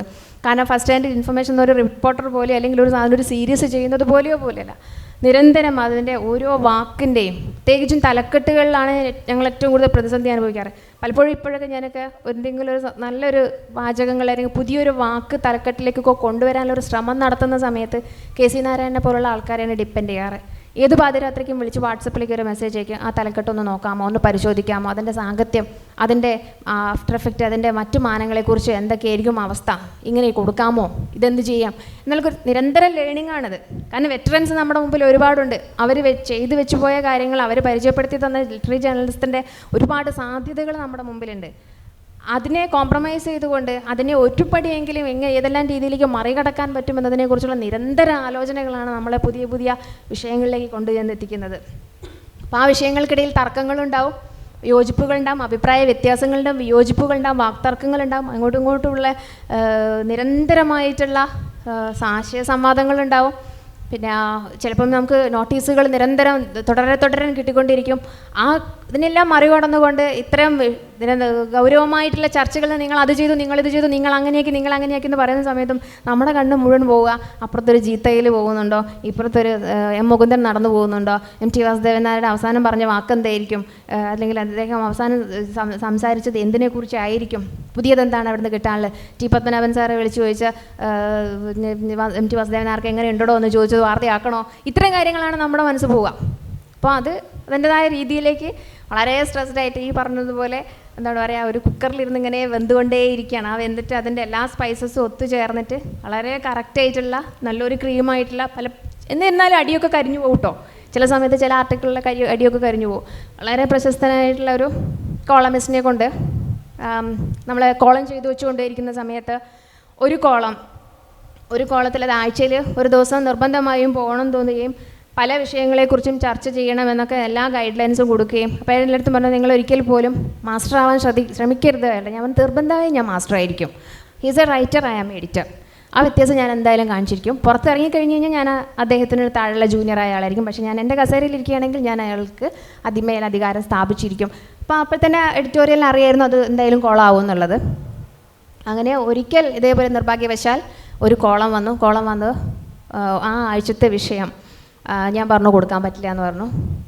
അപ്പം തന്നെ ഞാൻ എന്ത് ചെയ്തു, അതില്ലാതെ എങ്ങനെയെങ്കിലും കൊടുക്കാമെന്നുള്ളൊരു രീതിയിലേക്ക് അത് അവിടെ ചർച്ച വരുന്ന പറയുന്നത് ഞാൻ എഴുത്തുകാരനെ തന്നെ പെട്ടെന്ന് വിളിച്ചു പറഞ്ഞു, നിങ്ങൾ ഈ ആഴ്ചത്തെ കോളം കൊടുക്കുന്നില്ല, ഈ വിഷയം നന്നില്ല എന്ന് പറഞ്ഞു. പ്രശ്നമായി. കനായി അപ്പോഴാണ് അവളാര് ഇവളാര് എന്നൊക്കെയുള്ള വാദങ്ങളൊക്കെ വരിക. പക്ഷേ ഞാനൊക്കെ വളരെ കുറച്ചും കൂടിയൊക്കെ ഒരു സീരിയസ് ആയിട്ടുള്ള ആക്ഷേപങ്ങളൊക്കെയാണ് പ്രതീക്ഷിച്ചെങ്കിലും ഒരിക്കൽ കൂടെ ഒന്നും കൂടെ അതിനെക്കുറിച്ച് പരിഗണിക്കാമോ എന്ന പക്വതയാർന്ന എഴുത്തുകാരൻ ചോദിക്കുകയും, ഇല്ല അത് കൊടുക്കുന്നില്ല, ആ വിഷയം ഇവിടെ ഈ ആഴ്ച ചർച്ച ചെയ്യുന്നില്ല, അടുത്ത ആഴ്ച പുതിയ സബ്ജക്റ്റ് തരൂ എന്ന് ഒന്നും കൂടെ ഞാൻ പറഞ്ഞു. കുറച്ച് കഴിഞ്ഞിട്ട് എന്നെ മറ്റൊരു പ്രശസ്തനായ കാർട്ടൂണിസ്റ്റാണ് വിളിക്കുന്നത്. അവന് നിന്നെ അയാൾ സമ്മതിച്ചു എന്ന് പറഞ്ഞു. ഇന്നേ വരെ ഒരാളും നോ പറയാത്തൊരു മനുഷ്യനെ കൊണ്ട് നീ ഒറ്റയടിക്ക് നോ പറഞ്ഞു. ഞാൻ പറഞ്ഞാൽ അത് ഞാൻ പറയുന്നതല്ല, എനിക്ക് എല്ലാ മാസവും EMI ഉണ്ട്, എല്ലാ മാസവും ഹൗസിംഗ് ലോൺ ഉണ്ട്, കാർ ലോൺ ഉണ്ട്. അപ്പോൾ അതൊക്കെ മെയിൻറ്റെയിൻ ചെയ്യണമെങ്കിൽ എൻ്റെ കസേര മെയിൻറ്റെയിൻ ചെയ്യേണ്ടത് എൻ്റെ ആവശ്യമാണ്. ആ കസേരയ്ക്ക് വേണ്ടിയിട്ടാണ് ഞാനത് പറയുന്നത്. എനിക്ക് അതിൽ വേറെ വ്യക്തിപരമായിട്ടൊരു വിയോജിപ്പില്ല. അത്രയ്ക്ക് നിർബന്ധമാണെങ്കിൽ അത് അദ്ദേഹത്തിൻ്റെ ഫേസ്ബുക്ക് പേജിലേക്ക് അപ്ലോഡ് ചെയ്യാൻ പറയൂ എന്ന് പറഞ്ഞു. അപ്പോൾ ഇത്തരം സന്ദർഭങ്ങൾ നമ്മളെ കൊണ്ടെടുക്കുന്ന ചില തീരുമാനങ്ങൾ, ആ സന്ദർഭത്തിൽ ചിലതൊക്കെ വളരെ പ്രശ്നമാവും കേട്ടോ. വളരെ പ്രതിസന്ധിയിൽ പെട്ടിട്ട് ഇത് നമ്മുടെ കയ്യിൽ നിന്ന് വിട്ടുപോകുന്ന ഈ വൈറൽ സ്വഭാവത്തിന് അറിയാലോ, കൈ വിട്ടു പോയി കഴിഞ്ഞാൽ പിന്നെ ഒരു രക്ഷയുണ്ടാവില്ല. അത്തരം പ്രതിസന്ധികൾ ഒരുപാടുണ്ടാവും. ആ പ്രതിസന്ധികളെ എങ്ങനെ തരണം ചെയ്യുന്നതിനെക്കുറിച്ച് കൂടുതൽ ആലോചിക്കുമ്പോഴത്തേക്ക് കൂടുതൽ വഷളാവുന്ന കാര്യങ്ങളുണ്ടാവും. എന്നിരുന്നാലും ഇതിനകത്തൊക്കെ ഇരുന്ന് കണ്ട് വളരെ വൈകാരികമായിട്ട് ജീവിക്കുന്ന മനുഷ്യരുടെ വളരെ എന്താണ് പറയുക, ഒരു മൊട്ടുസൂചി കാലിൽ കുത്തിയാൽ പോലും അതിനെപ്പോലും കാവ്യഭാവനയിലൂടെ കാണുന്ന മനുഷ്യരുടെ സാങ്കല്പിക ലോകത്തിൻ്റെ അങ്ങേ ഏറ്റവും കടന്നുകൊണ്ട് ജീവിക്കുന്ന പ്രായോഗികതയിലേക്ക് ഇനിയും എത്താത്ത മനുഷ്യരുടെയൊക്കെ ചില ജീവിത സാഹചര്യങ്ങളെയും അവരുടെ ചില കാഴ്ചപ്പാടുകളെയും അവരെക്കുറിച്ചൊക്കെ പറയുമ്പോഴൊക്കെ അവർക്ക് ഈസിയായിട്ട് റിജക്റ്റ് ചെയ്യാൻ പറ്റും. എനിക്കൊരു കാര്യം പറയാനുണ്ടെന്ന് പറയുകയും ആ പറച്ചിലിനെ നമ്മൾ അതേപോലെ പകർത്തുകയും ചെയ്തിട്ട് പിറ്റേന്ന് അവർ പത്രസമ്മേളനം വിളിച്ചത് അത് റിജക്റ്റ് ചെയ്യും, ഞാനിങ്ങനെയൊന്നും പറഞ്ഞിട്ടില്ല. അപ്പോൾ നമ്മളിതുപോലെ ഫുള്ളി എക്യുപ്ഡ് ആയിരിക്കണം, റെക്കോർഡർ ഉണ്ടായിരിക്കണം, വീഡിയോ ഉണ്ടെങ്കിൽ വീഡിയോ ഉണ്ടായിരിക്കണം, എല്ലാ തെളിവുകളും വെച്ച് സദാ സന്നദ്ധമായി നിൽക്കുക എന്നുള്ളതാണ്. ഇപ്പോഴൊക്കെ ഇപ്പോഴും നല്ല എല്ലാ കാലവും നമ്മുടെയൊക്കെ സീനിയേഴ്സൊക്കെ നമ്മളോട് പറഞ്ഞു തന്ന ഒരു കാര്യം എന്ന് പറയുന്നത്, നിങ്ങൾ എന്തൊരു മാറ്ററും ഒരു കമ്മ്യൂണിക്കേഷൻ വേയിൽ, ഒരു ഡിസ്കഷൻ വേയിലാണ് നിങ്ങൾ എടുക്കുന്നതെങ്കിൽ നിർബന്ധമായും അത് എഴുത്തുകാരനെ കാണിച്ച് അത് വായിച്ചിട്ട് ഇതിൽ എന്തെങ്കിലും ഒരു വാക്കോ പ്രസ്താവനയോ നിങ്ങൾക്ക് എടുത്ത് മാറ്റാൻ താല്പര്യമുണ്ടോ എന്നുള്ളത് ആദ്യം ചോദിച്ച് മനസ്സിലാക്കണം. അപ്പോൾ അത് എപ്പോഴും ഞാൻ പാലിക്കാറുണ്ട്. ഒരു അഭിമുഖം എടുക്കുകയാണെങ്കിൽ, ലേഖനം എഴുതുകയാണെങ്കിലും, പറഞ്ഞത് കേട്ട് എഴുതുകയാണെങ്കിലും തിരിച്ചങ്ങോട്ട് അയച്ചു കൊടുത്തിട്ട് നിങ്ങൾ ഈ പ്രസ്താവന പറഞ്ഞു കഴിഞ്ഞാൽ നാളെ നിങ്ങൾക്ക് ഉണ്ടാകുന്ന ഭവിഷ്യത്ത് ഇതായിരിക്കും എന്നുകൂടെ ഹിൻഡ് കൊടുത്തിട്ട് അവരെ ഒന്നും കൂടി പുനർചിന്തിപ്പിക്കാനുള്ള ഒരു ചെറിയൊരു അരമണിക്കൂറൊക്കെ കൊടുക്കും. ആ അരമണിക്കൂർ സമയമൊക്കെ കൊടുക്കുക. അതിനുശേഷം ഇതിൻ്റെ ഒരു ഡിജിറ്റൽ യുഗത്തിലേക്ക് കൊടുക്കുക എന്നുള്ളതാണ്. അപ്പോൾ അതിൻ്റെ ഞാൻ നിങ്ങൾക്ക് ഈ ഇൻസ്റ്റഗ്രാമിലൊക്കെ നോക്കിയാൽ തന്നെ അറിയുന്ന കാര്യമായിരിക്കും, വായനാ കമ്മ്യൂണിറ്റികളിൽ ഒരുപാടുണ്ട്. അപ്പം ഈ വിഷയത്തോട് പ്രത്യേകിച്ചും കേരളത്തിലുള്ള മനുഷ്യർക്ക് ഇൻ്റലക്ച്വൽ വേ ഓഫ് തിങ്കിങ്, അതുപോലെ തന്നെ ഈ ഒരു റൈറ്റിംഗ്, എഴുത്ത്, അക്ഷരം എന്നൊക്കെ പറഞ്ഞു കഴിഞ്ഞാൽ വല്ലാത്തൊരു അഭിനിവേശമാണുള്ളത്.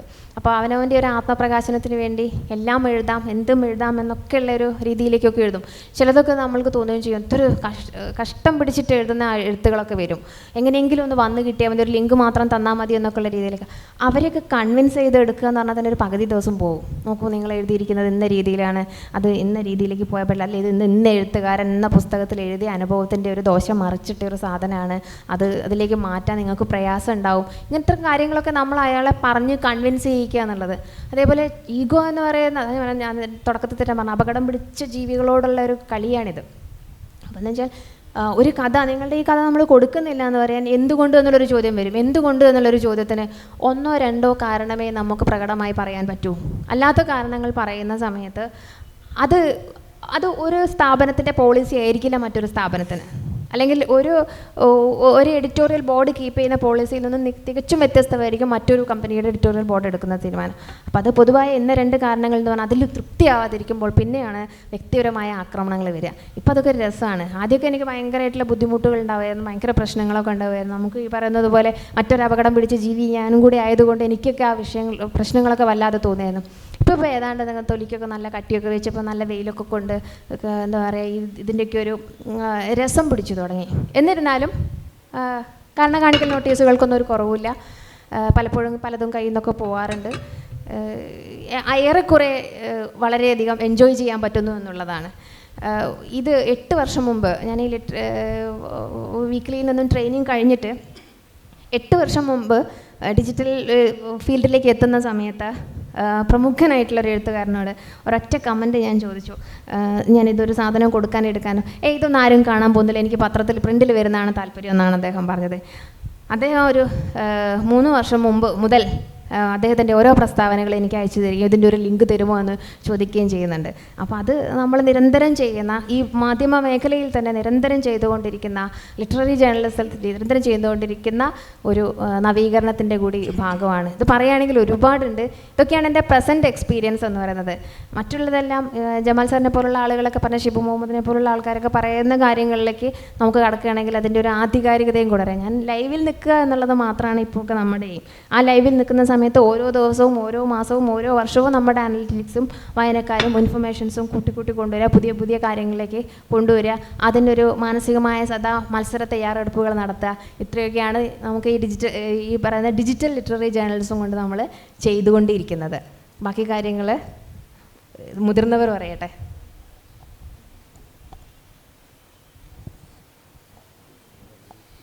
ലിറ്റററി ഡെസ്ക് എന്ന് പറയുന്ന ഒരു വലിയ സംഘർഷ ഭൂമിയാണ്.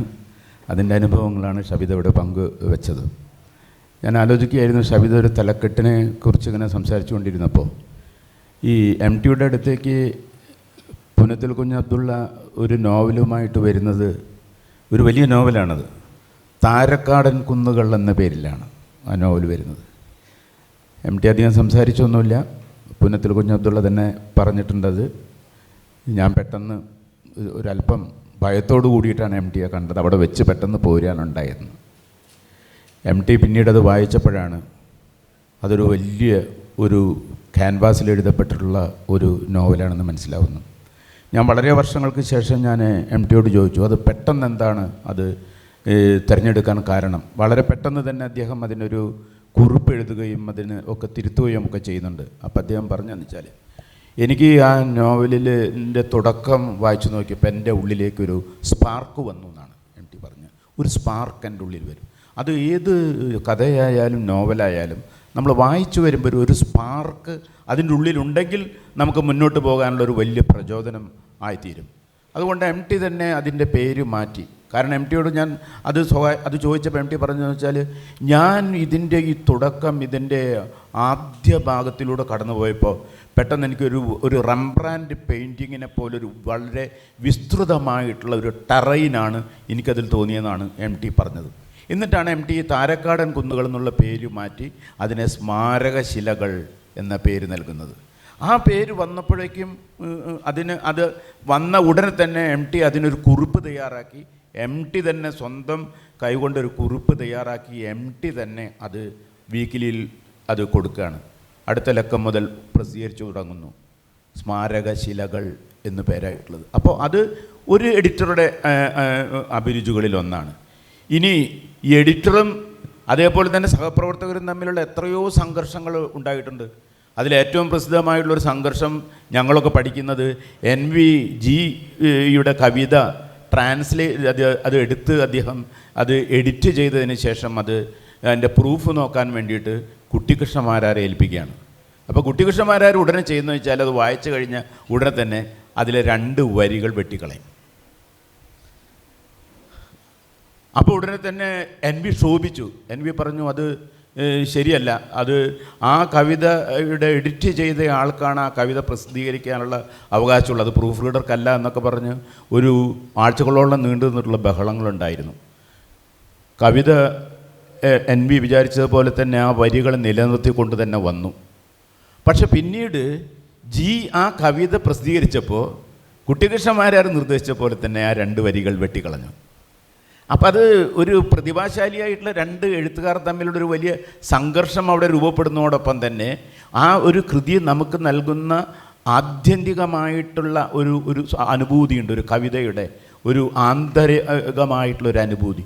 ആ അനുഭൂതി എങ്ങനെ നിലനിർത്താം എന്നാണ് വളരെ കർക്കശക്കാരനായിട്ടുള്ള കുട്ടിക്കൃഷ്ണമാരാർ അതിൻ്റെ ഉള്ളിൽ നിന്ന് കണ്ടെത്തിയത് എന്നാണ് എനിക്ക് തോന്നിയിട്ടുള്ളത്.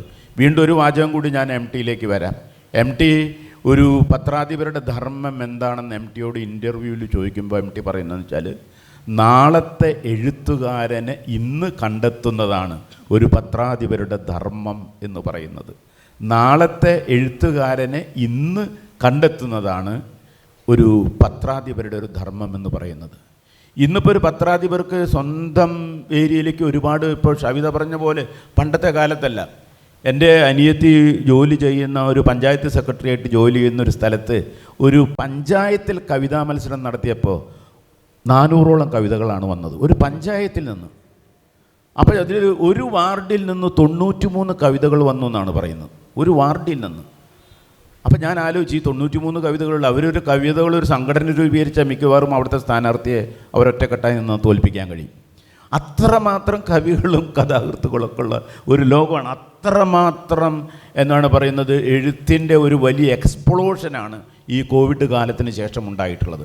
അപ്പോൾ സ്വാഭാവികമായിട്ടും നമുക്ക് സംഘർഷം കൂടും. വളരെ കുറച്ച് മെറ്റീരിയൽ മാത്രം നമ്മൾ ഉപയോഗിക്കുകയും, കാരണം നമ്മുടെ മുമ്പിൽ ഇപ്പോൾ ഷിബുവിന് അത് കൃത്യമായിട്ട് അറിയാം, ഷബിതയ്ക്ക് അറിയാം, നിങ്ങളുടെ മുമ്പിൽ നിങ്ങളുടെ വായനക്കാരുടെ ഒരു പൊതുസമൂഹമുണ്ട്. നിങ്ങളുടെ മാസിക വായിക്കുന്ന, നിങ്ങളുടെ വാരിക വായിക്കുന്ന ഒരു വായനക്കാരുടെ ഒരു വലിയ പൊതു സമൂഹമുണ്ട്. ആ സമൂഹത്തെ നമ്മൾ എന്താ പറയണത്, അവരെ നമ്മൾ നറിഷ് ചെയ്യണം. അതേപോലെ തന്നെ പുതിയ വായനക്കാർക്ക് വേണ്ടിയിട്ടുള്ള അന്വേഷണം നമ്മൾ തുടരുകയും വേണം. ഇതൊരു ഒരു എഡിറ്ററുടെ ഒരു വലിയ ധർമ്മസംഘർഷത്തിൻ്റെ ഒരു ഭാഗമാണ്. പക്ഷേ ഒരു റിപ്പോർട്ടർ, ഒരു ലിറ്റററി റിപ്പോർട്ടർ എന്ന് പറഞ്ഞാൽ അയാൾ അനുഭവിക്കുന്നത് അതിനേക്കാളും വലിയ തീക്ഷ്ണതയാണെന്ന് ഞാൻ പറയും. കാരണം ഇന്നിപ്പോൾ അത്തരത്തിലുള്ള ഫീച്ചറുകളില്ലാതെയായി, കലയെക്കുറിച്ചും സാഹിത്യത്തെക്കുറിച്ചൊക്കെയുള്ള ഗൗരവമായിട്ടുള്ള പഠനങ്ങളില്ലാതെയായി, വിമർശനങ്ങൾ തീരെ ഇല്ലാതെയായി, എല്ലാം PR വർക്കുകളായിട്ട് മാറി. ഒരു പുസ്തകം നമ്മൾ പബ്ലിഷ് ചെയ്യുമ്പോഴേക്കും അത് ഒരു PR വർക്കിൻ്റെ ഭാഗമായിട്ട് മാറുകയാണ്. ഈ അനുഭവത്തെ നമുക്ക് വളരെ കൃത്യമായിട്ട് നമുക്ക് ഇന്ത്യ ടുഡേയിലും അതുപോലെ കലാകൗമുദിയിലൊക്കെ വർക്ക് ചെയ്യുന്ന കാലത്ത് ഒരു സാംസ്കാരിക റിപ്പോർട്ടർ എന്നുള്ള നിലയിലും എഡിറ്റർ എന്നുള്ള നിലയിലും അത് സുന്ദർദാസ് അനുഭവിച്ചിട്ടുണ്ട്. അദ്ദേഹം അത് നിങ്ങളോട് പറയും. ഹലോ, ഇത്രയും നേരം ഇവരൊക്കെ പറഞ്ഞത് ലിറ്റററി ജേർണലിസത്തിന് 2 വശങ്ങളുണ്ട്. അതിൻ്റെ ലിറ്റററി എഡിറ്റിങ്ങിനെ കുറിച്ചാണ് പറഞ്ഞത്. പക്ഷെ ലിറ്റററി ജേർണലിസം എന്ന് പറയുമ്പോൾ അത് ആ റിപ്പോർട്ടിങ്ങിൻ്റെ രീതിയെയും ബാധിക്കുന്നൊരു കാര്യമാണ്. ഈ 2 രംഗത്തും എനിക്ക് പ്രവർത്തിക്കാൻ അവസരം ലഭിച്ചിട്ടുണ്ട്. ഇപ്പോൾ ഞാൻ ഈ ലിറ്റററി എഡിറ്റിങ്ങിന് എഡിറ്റ് ചെയ്യുന്ന കാര്യങ്ങളെക്കുറിച്ചൊക്കെ ഒരു വിശദമായി പറഞ്ഞു കഴിഞ്ഞു. ഞാനൊരു ചെറിയ ഉദാഹരണം അതിന് പറയാം. ഈ എഴുത്തുകാരനും എഡിറ്ററും തമ്മിലുള്ള ഒരു റാപ്പോർട്ട് അല്ലെങ്കിൽ അവർ തമ്മിലുള്ള ഒരു ധാരണ ഉണ്ടെങ്കിൽ മാത്രമേ ലിറ്റററി ഈ എഴുത്തുകാരൻ ആരാണ്, അയാളുടെ പശ്ചാത്തലം, അയാൾ എങ്ങനെ എഴുതുന്നു, അയാളുടെ ഭാഷ, ഇതിനെപ്പറ്റിയൊക്കെ പൂർണ്ണമായ ധാരണയുള്ള ഒരാൾക്ക് മാത്രമേ അത് എഡിറ്റ് ചെയ്യാൻ പറ്റുള്ളൂ. ഞാൻ ചെറിയൊരു ഉദാഹരണം പറയാം. സാര ടീച്ചറുടെ ഞാനിങ്ങനെ ഇന്ത്യ ടുഡേയിൽ സാഹിത്യ വിഭാഗം കൈകാര്യം ചെയ്യുമ്പോൾ ഇടയ്ക്ക് ഇങ്ങനെ കേരളം മുഴുവനും യാത്ര ചെയ്യും. അങ്ങനെയാണ് കഥകളും പുസ്തകങ്ങളൊക്കെ. അങ്ങനെ ഒരു ദിവസം സാര ടീച്ചറുടെ വീട്ടിൽ വന്നപ്പോൾ പലതും സംസാരിച്ചു. കഥയെക്കുറിച്ചാണ് ആവശ്യപ്പെട്ടത്. പക്ഷേ ടീച്ചർ ഒരു 8-10 പേജ് ഒരു നോട്ട്ബുക്കിൽ ഒരു പിന്ന് ചെയ്തിട്ടുള്ള ഒരു സാധനം കൊണ്ടുവന്നിട്ട് ഇതൊന്ന് ദാസ് വായിച്ചു നോക്കുക. ഞാൻ വായിച്ചു. ഇത് ഞാനൊരു നോവൽ എഴുതാൻ ആലോചിക്കുക. അതുവരെ അവർ നോവൽ എഴുതിയിട്ടില്ല. ഞാനൊരു നോവൽ എഴുതാൻ ആലോചിക്കുകയാണ്. ഞാൻ ഒരു ചാപ്റ്റർ ഉണ്ടായിരുന്നു, അതിരുന്ന് വായിച്ചു. ആദ്യത്തെ വരി എന്നെ അത്ഭുതപ്പെടുത്തി. ആ നോവലിൻ്റെ ആദ്യം തുടങ്ങുന്നത് ഇങ്ങനെയാണ്: അങ്ങനെ സങ്കടങ്ങൾക്ക് മേൽ ആ അമരവള്ളി പടർന്നു കയറി. ഞാനൊരു 10-15 മിനിറ്റ് ഇരുന്നിട്ട് ആ ഒരു അധ്യായം മുഴുവൻ വായിച്ചു. ഞാൻ പറഞ്ഞു, ടീച്ചറെ ഇത് നമ്മൾ പ്രസിദ്ധീകരിക്കണം. അപ്പോൾ അതുവരെ ഇന്ത്യ ടുഡേ ഒരു നോവൽ പ്രസിദ്ധീകരിച്ചിട്ടില്ല, ചെറുകഥ മാത്രമേ കൊടുക്കുള്ളൂ. മലയാളത്തിലും തമിഴിലും തെലുങ്കിലും ഹിന്ദിയിലും ഗുജറാത്തിയിലും വന്ന് ഇന്ത്യ ടുഡേക്ക് എഡിഷൻ ഉണ്ട്. അവിടെ എവിടെയും നോവലിൻ്റെ പരിപാടിയില്ല. പക്ഷേ ഈ നോവലിൻ്റെ ആദ്യത്തെ അധ്യായം തന്നെ എനിക്ക് ടീച്ചർ ബാക്കി എന്താ എഴുതുമെന്നുള്ള എനിക്ക് ഏതാണ്ട് എനിക്ക് ഊഹമുണ്ട്. ഇപ്പം പിടിച്ചാൽ മാത്രമേ ടീച്ചർ എഴുതുകയുള്ളൂ, അല്ലെങ്കിൽ ടീച്ചർ അങ്ങനെ വെച്ച് പോകും. ഞാൻ പറഞ്ഞു, ഈ നോവൽ നമ്മൾ പ്രസിദ്ധീകരിക്കുന്നത് എന്നിട്ട് ഇത് ഞാൻ കൊണ്ടുപോവാണ്. അടുത്ത 2 ആഴ്ച കഴിഞ്ഞാൽ നമ്മൾ നോവൽ പ്രസിദ്ധീകരിക്കാൻ തുടങ്ങുകയാണ്. ടീച്ചർ തൊട്ട് എഴുതിക്കൊള്ളണം, ഞാനും കൊണ്ടുപോവാണ്. അപ്പോൾ അന്ന് ടീച്ചർ അതിന് ഹെഡിങ് ഇട്ടിരുന്നത്, നോവലിന് പേരിട്ടിരുന്നത് ആലാഹയുടെ പുത്രിമാർ എന്നാണ്. ഞാൻ ടീച്ചറോട് ഒന്ന് വായിച്ചിട്ട് പറഞ്ഞു, നമുക്ക് ഈ പുത്രിമാർ എന്ന് ഞാൻ ഉദ്ദേശിച്ച പെൺമക്കളാണ്. ഞാൻ പുത്രിമാരൊന്ന് മാറ്റിയാലും ചോദിച്ചപ്പോൾ തന്നെ ടീച്ചർ പറഞ്ഞു പെൺമക്കൾ എന്നാക്കാൻ. അങ്ങനെയാണ് ആ നോവലിൻ്റെ പേര് ആലാഹയുടെ പെൺമക്കൾ എന്നായത്. പിന്നെ 13 ആഴ്ച കൊണ്ട് ഞാൻ ആ നോവൽ പ്രസിദ്ധീകരിക്കാൻ വേണ്ടി ഇൻറ്റേർണലായിട്ടുള്ള വലിയ ഫൈറ്റിങ് ആദ്യമായിട്ടാണ് എൻ്റെ ഒരു നോവൽ കൊടുക്കുന്നത്. അപ്പോൾ എഡിറ്റർ ചോദിച്ചു എന്താണ് ഇതിൻ്റെ പ്രാധാന്യം. അപ്പോൾ ഞാൻ ടീച്ചർ ആരാണ്, എന്താണ് അവരെഴുതുന്ന ആദ്യത്തെ നോവലിൻ്റെ പ്രാധാന്യം എന്നൊക്കെ പറഞ്ഞിട്ട് കുറിപ്പ് എഡിറ്റർക്ക്, മലയാളം അറിയാത്ത ആളാണ് എഡിറ്റർ, ഡൽഹിയിലിരിക്കുന്ന ആളാണ്, അത് കൊടുത്തു. അങ്ങനെ അവർ സമ്മതിച്ചു. അങ്ങനെയാണ്. അപ്പോൾ എനിക്ക് അങ്ങനെ ഒരു റാപ്പോർട്ട് ടീച്ചറുമായിട്ട് ഇല്ലായിരുന്നെങ്കിൽ ഇതൊന്നും നടക്കില്ലായിരുന്നു. ഇതാണ് ഈ എഡിറ്റിംഗ് വശം. റിപ്പോർട്ടിംഗ് വശം എന്ന് ഞാൻ പറയുന്നത്, അവിടെയാണ് ലിറ്റററി ജേർണലിസം ഏറ്റവും പ്രാധാന്യം അറിയിക്കുന്നത്. റിപ്പോർട്ട് ചെയ്യുന്ന രീതിയെ, റിപ്പോർട്ട് അവതരിപ്പിക്കുന്ന രീതിയെ അത് നിർണ്ണയിക്കുന്നു. ഇപ്പോൾ ഇവിടെ ഒരു സാംസ്കാരിക സമ്മേളനമാണ്. ഇതൊരാൾ റിപ്പോർട്ട് ചെയ്താൽ സാംസ്കാരിക റിപ്പോർട്ടിംഗ് ആവില്ല. ഞാനൊരു ഉദാഹരണം പറയാം.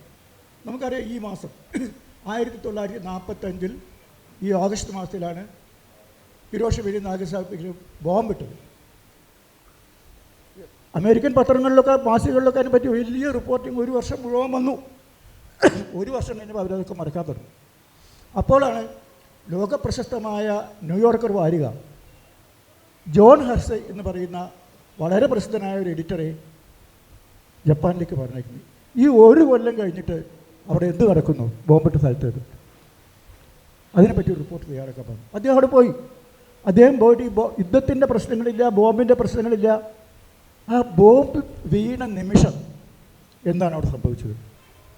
ജീവിച്ചിരിക്കുന്ന, അതിനെ സർവൈവ് ചെയ്ത 5-8 പേരെ അദ്ദേഹം കണ്ടുപിടിച്ചു. ഒരു ഡോക്ടറാണ്, ഒരു നേഴ്സാണ്, ഒരു പാതിരിയാണ്, ഒരു തയ്യൽക്കാരിയാണ്. ആ നിമിഷം എങ്ങനെയാണ് നിങ്ങൾ കണ്ടെത്തിയത്? അപ്പോൾ തയ്യൽക്കാരി അവിടെ ഇരുന്ന് സ്റ്റിച്ചിങ് ചെയ്തുകൊണ്ടിരിക്കുകയാണ്. അപ്പോഴാണ് ആ ബോംബിൻ്റെ എന്താണെന്ന് അറിയില്ലല്ലോ. അങ്ങനെ ഡോക്ടർ അയാൾ വീട്ടിലിരുന്ന് പത്രം വായിച്ചുകൊണ്ടിരിക്കുകയാണ്. ഒരു പാതിരി അയാൾ പുതിയ വീട്ടിലേക്ക് പോയിക്കൊണ്ടിരിക്കുകയെ വിവിധ സന്ദർഭങ്ങളിൽ എന്ത് സംഭവിച്ചു എന്ന് പറഞ്ഞിട്ട് അദ്ദേഹം ഒരു റിപ്പോർട്ട് തയ്യാറാക്കി. യുദ്ധത്തിനെക്കുറിച്ച് ഇതുവരെ അങ്ങനെ ലോകത്തെവിടെയും അങ്ങനെ ഒരു റിപ്പോർട്ട് വന്നിട്ടില്ല. യുദ്ധം നടക്കുന്ന കാലത്തല്ലാതെ. അതിനുശേഷമാണ് നമുക്കിപ്പോൾ 1 കൊല്ലം കഴിഞ്ഞിട്ട്, ഇപ്പോൾ ചുള്ളിമലയിൽ ഇത് സംഭവിച്ചു 1 കൊല്ലം കഴിഞ്ഞിട്ട് എന്നൊക്കെ ചോദ്യങ്ങളൊക്കെ വരുന്നത് ഈ റിപ്പോർട്ടിന് ശേഷം. ഇത് 46 ന്യൂയോർക്കർ മാസികയിൽ ഇത് എഡിറ്റർക്ക് അയച്ചു കൊടുത്തു. വലിയൊരു റിപ്പോർട്ടായിരുന്നു. അത് പ്രസിദ്ധീകരിക്കണമെന്നുണ്ടെങ്കിൽ വെട്ടിച്ചെറുതാക്കണം. എഡിറ്റോറിയൽ ബോർഡ് കൂടി. ആർക്കും ഇത് വെട്ടിച്ചേർന്നൊക്കെ എഡിറ്റ് ചെയ്യാൻ വയ്യ. അവിടെയാണ് ലിറ്റററി ജേർണലിസം ഒരു എഡിറ്ററെ കീഴടക്കി പോകുന്ന അവിടെയാണ്. ആർക്കും ഇത് എഡിറ്റ് ചെയ്യാൻ വയ്യ, ഒരു വരി ഇത് വെട്ടാൻ വയ്യ. അങ്ങനെ നോക്കുമ്പോൾ ആ റിപ്പോർട്ട് ആ ലക്കത്തിൽ പ്രസിദ്ധീകരിക്കുകയാണെങ്കിൽ വേറെ ഒന്നും പ്രസിദ്ധീകരിക്കാൻ പറ്റില്ല. പതിവ് ഭക്തികളൊക്കെ മാറ്റി വെക്കണം. അപ്പോൾ സർക്കുലേഷനെ ബാധിക്കും. ഏതായാലും ധൈര്യപൂർവ്വം എഡിറ്റോറിയൽ ആ ലേഖനം മാത്രമായിട്ട് 1946 ഓഗസ്റ്റിലൊക്കെ ന്യൂയോർക്കർ മാഗസിൻ പുറത്തിറങ്ങി. ആ മാഗസിൻ ഒരു 3 ദിവസം കൊണ്ട് അതിൻ്റെ 10,000 കോപ്പികൾ വിറ്റു തീർന്നു. 4 ദിവസം കഴിഞ്ഞപ്പോൾ അവിടെ ഇല്ല. അന്ന് ആൽബർട്ട് ഐൻസ്റ്റീൻ ജീവിച്ചിരിക്കുന്ന കാലമാണ്. അദ്ദേഹം പറഞ്ഞെന്താണല്ലോ, ഈ ജോൺ ഹെർഷയുടെ ഈ റിപ്പോർട്ട് വായിച്ചു കഴിഞ്ഞാൽ ഇനി ആരും ഒരു സ്ഥലത്ത് ബോംബിടാൻ ധൈര്യപ്പെടില്ല, ഒരു യുദ്ധം ചെയ്യാൻ ധൈര്യപ്പെടില്ല. അത്രയും ആ മനുഷ്യത്വത്തെ യുദ്ധം എത്രത്തോളം ചവിട്ടി പതിക്കുന്നു എന്ന് കാണിക്കുന്ന ഒരു റിപ്പോർട്ടായിരുന്നു അത്. അദ്ദേഹം പറഞ്ഞു, ആൽബർട്ട് ഐൻസ്റ്റീൻ ഈ ന്യൂയോർക്കറിൻ്റെ പത്രാധിപരെ വിളിച്ച് പറഞ്ഞു, നിങ്ങളിതിൻ്റെ റീപ്രിൻ്റ് ചെയ്യണം ഈ കോപ്പി, 1000 കോപ്പി ഞാൻ വാങ്ങിക്കാം. ഇങ്ങനെ 1000 കോപ്പി ഞാൻ ലോകത്തിൻ്റെ പ്രമുഖരായുള്ള സുഹൃത്തുക്കൾക്കെല്ലാം അയച്ചു കൊടുക്കും, എല്ലാവരും ഇത് വായിക്കട്ടെ. അങ്ങനെ അത് റീപ്രിൻ്റ് ചെയ്തു. 1000 അല്ല, അവർ 10,000 കോപ്പി റീപ്രിൻ്റ് ചെയ്തു. അതൊക്കെ ചിലവായി. ഇതാണ് ലിറ്റററി ജേർണലിസത്തിൻ്റെ ബൈബിൾ എന്ന് വിശേഷിപ്പിക്കാവുന്ന ഒരു കൃതിയാണ് ഹിരോഷിമ എന്ന പേര്. പിന്നെ ഇതൊരു പുസ്തകമായി വന്നിട്ടുണ്ട്. അതിന് ശേഷമാണ് ലിറ്റററി ജേർണലിസം അല്ലെങ്കിൽ ന്യൂ ജേർണലിസം അല്ലെങ്കിൽ കൾച്ചറൽ ജേർണലിസം എന്നൊക്കെ പറയുന്നൊരു നിർവചനം വരുന്നത്. എഡിറ്റിങ്ങിനെ സംബന്ധിച്ചിടത്തോളം സുരേന്ദ്രൻ പറഞ്ഞത് തന്നെയാണ് എൻ്റെ എഡിറ്റിങ്ങിൻ്റെ MTA ഒക്കെ പറഞ്ഞത്. അത് MTA പോലുള്ള ആൾക്കേ സാധിക്കുള്ളൂ. റിപ്പോർട്ടിങ്ങിൽ ലിറ്റററി ജേർണലിസം എന്ന് പറഞ്ഞാൽ ലിറ്ററേച്ചറിൻ്റെ, സാഹിത്യത്തിൻ്റെ, അതിൽ പ്രധാനമായും കഥയുടെ ഉപാധികൾ ഉപയോഗിച്ചിട്ട് രചന നടത്തുന്ന സാഹിത്യാത്മകമായ വാർത്താരചനയാണ് ലിറ്റററി ജേർണലിസം എന്ന് പറയുന്നത് റിപ്പോർട്ടിങ്ങിനെ സംബന്ധിച്ചിടത്തോളം, എഡിറ്റിങ്ങിനെ സംബന്ധിച്ചല്ലോ. അപ്പം അങ്ങനെ അതിനുശേഷം ഇത് നമുക്ക് പലപ്പോഴും ഇത് വാസ്തവത്തിൽ റിപ്പോർട്ടിങ് വരുന്നത് സ്ഥൂലത്തിൽ നിന്നും സൂക്ഷ്മതയിലേക്കുള്ളൊരു യാത്രയാണ് വാസ്തവത്തിൽ ലിറ്റററി ജേർണലിസ്റ്റ് റിപ്പോർട്ടുകൾ ചെയ്യുന്നത്. എനിക്ക് ഉദാഹരണത്തിന് നമുക്ക് ജോൺ ഹെർഷയൊക്കെ പറഞ്ഞാൽ നമുക്കതിനെ വ്യക്തമാവില്ല. എൻ്റെ അനുഭവത്തിൽ 2 ഉദാഹരണം പറയാം. 2002 ഞാൻ കൊച്ചിയിലാണ് ഇന്ത്യ ടുഡേ റിപ്പോർട്ടായിട്ട്. ആ സമയത്ത് അബ്ദുൽ നാസർ മദനിയുടെ പ്രശ്നം വളരെ കട്ടി നിൽക്കുന്നൊരു പ്രശ്നം. മദനിയെപ്പറ്റി ഒരു കവർ സ്റ്റോറി കൊടുക്കേണ്ടത് അത്യാവശ്യമാണെന്ന് എനിക്ക് തോന്നി. ഞാൻ അതിൻ്റെ വിശദ വിവരങ്ങളെല്ലാം കാണിച്ച് എഡിറ്റർക്ക് ഒരു കത്തയച്ചു. അപ്പോൾ അവർ സമ്മതിച്ചു. പക്ഷെ റിപ്പോർട്ട് ചെയ്യാൻ എനിക്ക് മദനിയുമായി ബന്ധപ്പെട്ട ആൾക്കാരും എന്നെ കാണാൻ തയ്യാറല്ല. എനിക്ക് പ്രത്യേകമായിട്ടും കാണേണ്ടത് മദനിയുടെ ഭാര്യ സോഫിയ മദനിയായിരുന്നു. അതിന് ജയിലാണല്ലോ. അതിന് കാരണം അന്ന് ഇന്ത്യ ടുഡേ BJPയോട് അല്പം ചായ്വ് പ്രകടിപ്പിക്കുന്ന ഒരു മാസികയാണ് എന്നൊരു ധാരണ പൊതുവിലുണ്ടായിരുന്നു. ഇതൊന്നും അല്ല എന്ന് പറഞ്ഞാൽ അവരെ വിശ്വസിപ്പിക്കാൻ സോഫിയ മദനിയെ കാണുകയും ഇതൊക്കെ ഒരു റിപ്പോർട്ട് അത് കവർ സ്റ്റോറി ആയിട്ട് തന്നെ ഇന്ത്യ ടുഡേയിൽ വരികയും ചെയ്തു. അതിൽ ഞാൻ ചെയ്തതൊരു കാര്യം എന്താ വെച്ചാൽ അതിൻ്റെ സ്ഥൂല അംശങ്ങളൊക്കെ വിട്ടു. ഇതിലെ മദനിയുടെ പേരിലെ കേസ് എന്താണ്, മദനി ചെയ്ത തെറ്റെന്താണ്, അതൊക്കെ വിട്ടു. എൻ്റെ ആവശ്യം ആദ്യത്തെ ആ മദനിയെ അറസ്റ്റ് ചെയ്യുകയും ജയിലിൽ പാർപ്പിക്കുകയും ചെയ്തതിലുള്ള മനുഷ്യാവകാശം മാത്രമായിരുന്നു. ആ സ്ഥൂലതയിൽ നിന്നും ആ മനുഷ്യാവകാശ ലംഘനം എന്ന സൂക്ഷ്മതയിലേക്ക് പോവുകയാണ് ഞാൻ ആ റിപ്പോർട്ട് ചെയ്തത്. അപ്പോൾ ആ റിപ്പോർട്ട് വന്നപ്പോൾ എനിക്ക് എഡിറ്റർ എന്ത് പറയുമെന്നുള്ള ഒരു പ്രശ്നമൊന്നുണ്ടായിരുന്നു. ആ റിപ്പോർട്ട് 2 ആഴ്ച കഴിഞ്ഞപ്പോൾ എനിക്ക് ഡൽഹിയിൽ നിന്നും എഡിറ്റർ ഒരു കത്ത് അയച്ചു. അത് സോഫിയ മദനി എഴുതിയ കത്തായിരുന്നു. ഞാൻ എങ്ങനെയൊന്നും ഇന്ത്യയിൽ കൊടുക്കുന്നത് ഞാൻ വിചാരിച്ചിട്ടില്ല. എനിക്ക് ഭയങ്കര സന്തോഷമായി. എന്നുകൊണ്ട് അവരെ അയച്ചേക്കുക. അത് എനിക്ക് വലിയൊരു അവാർഡായിട്ട് ഞാൻ കരുതുകയാണ്. അതുപോലെ ഇങ്ങനെ നമുക്ക് എല്ലാറ്റിലും നമ്മൾ ഈ ഒരു പ്രകടമായ ഒരു വസ്തുതയിൽ നിന്നും സൂക്ഷ്മമായ ഒരു തലത്തിലേക്ക് സാംസ്കാരിക ഒരു യാത്രയാണ് വാസ്തവത്തിൽ സാംസ്കാരിക ജേർണലിസം അല്ലെങ്കിൽ ലിറ്റററി ജേർണലിസം എന്ന് പറയുന്നത്. ഇനി ഞാൻ നടക്കാതെ പോയൊരു കാര്യം, എനിക്കൊരു റിപ്പോർട്ടിങ് ചെയ്യാതെ പോയൊരു കാര്യം ഞാൻ പറയാം. അടുത്ത കാലത്ത് ഇപ്പോൾ പൃഥ്വിരാജിൻ്റെ ഒരു പടം എമ്പുരാനും തൊട്ട് മുമ്പ് ഒരു പടം വന്നല്ലോ, അതിൻ്റെ 1ാം ഭാഗമായിട്ടൊരു പടം ലൂസിഫർ. ഞാനിങ്ങനെ ഒരു ഓണപ്പതിപ്പിൻ്റെ വർക്കിലായിട്ട് ഞാനും എൻ്റെ കൂടെയുള്ള ഫോട്ടോഗ്രാഫർ വിനയനും കൂടി ഇങ്ങനെ കറങ്ങാണ്. ഞങ്ങളിങ്ങനെ ഇടയ്ക്ക് കേരളം മുഴുവൻ മൊത്തം ഒരു കറക്കാണ്. അങ്ങനെ കൊച്ചിയിൽ കൂടെ പോകുന്ന സമയത്ത് കിട്ടുന്നില്ലേ? ശരി, കിട്ടുന്നില്ലേ? ആ, അപ്പോൾ ഞങ്ങൾ എറണാകുളത്ത് കൂടെ സഞ്ചരിച്ചുകൊണ്ടിരിക്കുക. അപ്പോൾ എന്നോട് ഫോട്ടോഗ്രാഫർ വിനയം പറഞ്ഞു, ഇവിടെ മോഹൻലാലിൻ്റെ പടത്തിൻ്റെ ഷൂട്ടിംഗ് നടക്കുന്നു, നമുക്കൊരു ഇൻ്റർവ്യൂ മോഹൻലാലിനെ എടുത്താലോ? അപ്പോൾ എനിക്ക് സത്യം പറഞ്ഞാൽ 2-3 ദിവസം ഇതൊക്കെ ഫൈനലൈസ് ചെയ്യാൻ ബാക്കിയുള്ളൂ, മുഴുവനാക്കാൻ. ഞാൻ പറഞ്ഞു, ഇപ്പോൾ പെട്ടെന്ന് ഓടിപ്പോയാൽ മോഹൻലാൽ ഒരു ഷൂട്ടിംഗ് എടുക്കാമല്ലോ, ഇൻ്റർവ്യൂ തരുമോ? മാത്രമല്ല എനിക്ക് മോഹൻലാലിനെ അത്ര വലിയ പരിചയമില്ല. അപ്പോൾ വിനയം പറഞ്ഞു, എനിക്ക് പരിചയമുണ്ട്, നമുക്ക് പോയി നോക്കാം, കിട്ടിയാൽ നല്ലതല്ലേ ചോദിച്ചു. അപ്പോൾ ലൂസിഫറിൻ്റെ ഒരു വലിയൊരു മാസ് രംഗം, ആയിരക്കണക്കിന് ആൾക്കാരുണ്ട്, അത് ചിത്രീകരിക്കാനുണ്ട്. ഞങ്ങൾ ചെന്നു, മോഹൻലാലിനെ ഫോണിൽ വിളിച്ചു. അപ്പോൾ അദ്ദേഹം ഒരാളെ പറഞ്ഞു, ഞങ്ങൾ അങ്ങോട്ട് കടന്നെല്ലാം ഞങ്ങൾക്ക് വയ്യ, ഒരാളെ പറഞ്ഞു വെച്ചാൽ ഞങ്ങളെ കൂട്ടിക്കൊണ്ടുപോയി മോഹൻലാലിൻ്റെ റൂമിൽ കൊണ്ടുപോയി ഇരുത്തി. അപ്പോൾ എന്നെ പരിചയപ്പെടുത്തി. ഞങ്ങൾ കുറേ നേരമൊക്കെ സിനിമയെ പറ്റിയൊക്കെ സംസാരിച്ചു. അപ്പോൾ എന്തൊരാവശ്യത്തിന് വന്നാന്ന് മോഹൻലാലിന് മനസ്സിലായി. ചോദിച്ചു, എന്താവശ്യത്തിനാണ് നിങ്ങളിപ്പോൾ വന്നത്? ഞാൻ പറഞ്ഞു, ഒരു ഇൻ്റർവ്യൂവിന് വേണ്ടിയിട്ടാണ്. പക്ഷേ ഇന്ന് ഭയങ്കര തിരക്കാണല്ലോ, അപ്പോൾ നിങ്ങൾക്ക് മാക്സിമം എത്ര ദിവസം കൊണ്ട് വേണം ഇൻ്റർവ്യൂ? ഞാൻ പറഞ്ഞു, എനിക്ക് മറ്റന്നാളെങ്കിലും വേണം. എടുത്ത വഴിക്ക് മോഹൻലാൽ ചോദിച്ചു, എന്താണ് ഇന്ന് വന്ന് നാളെ വന്നാൽ പോരെ? അത് എന്നെ പരിഹസിച്ചതാണ്. മറ്റന്നാ ഇൻ്റർവ്യൂവിന് ഇന്ന് തന്നെ വന്ന് നിങ്ങൾ ബുദ്ധിമുട്ടുണ്ടോ, നാളെ വന്നാൽ മതിയായിരുന്നു. ആ പരിഹാസം ഞാൻ ശരിക്കും ആസ്വദിച്ചു.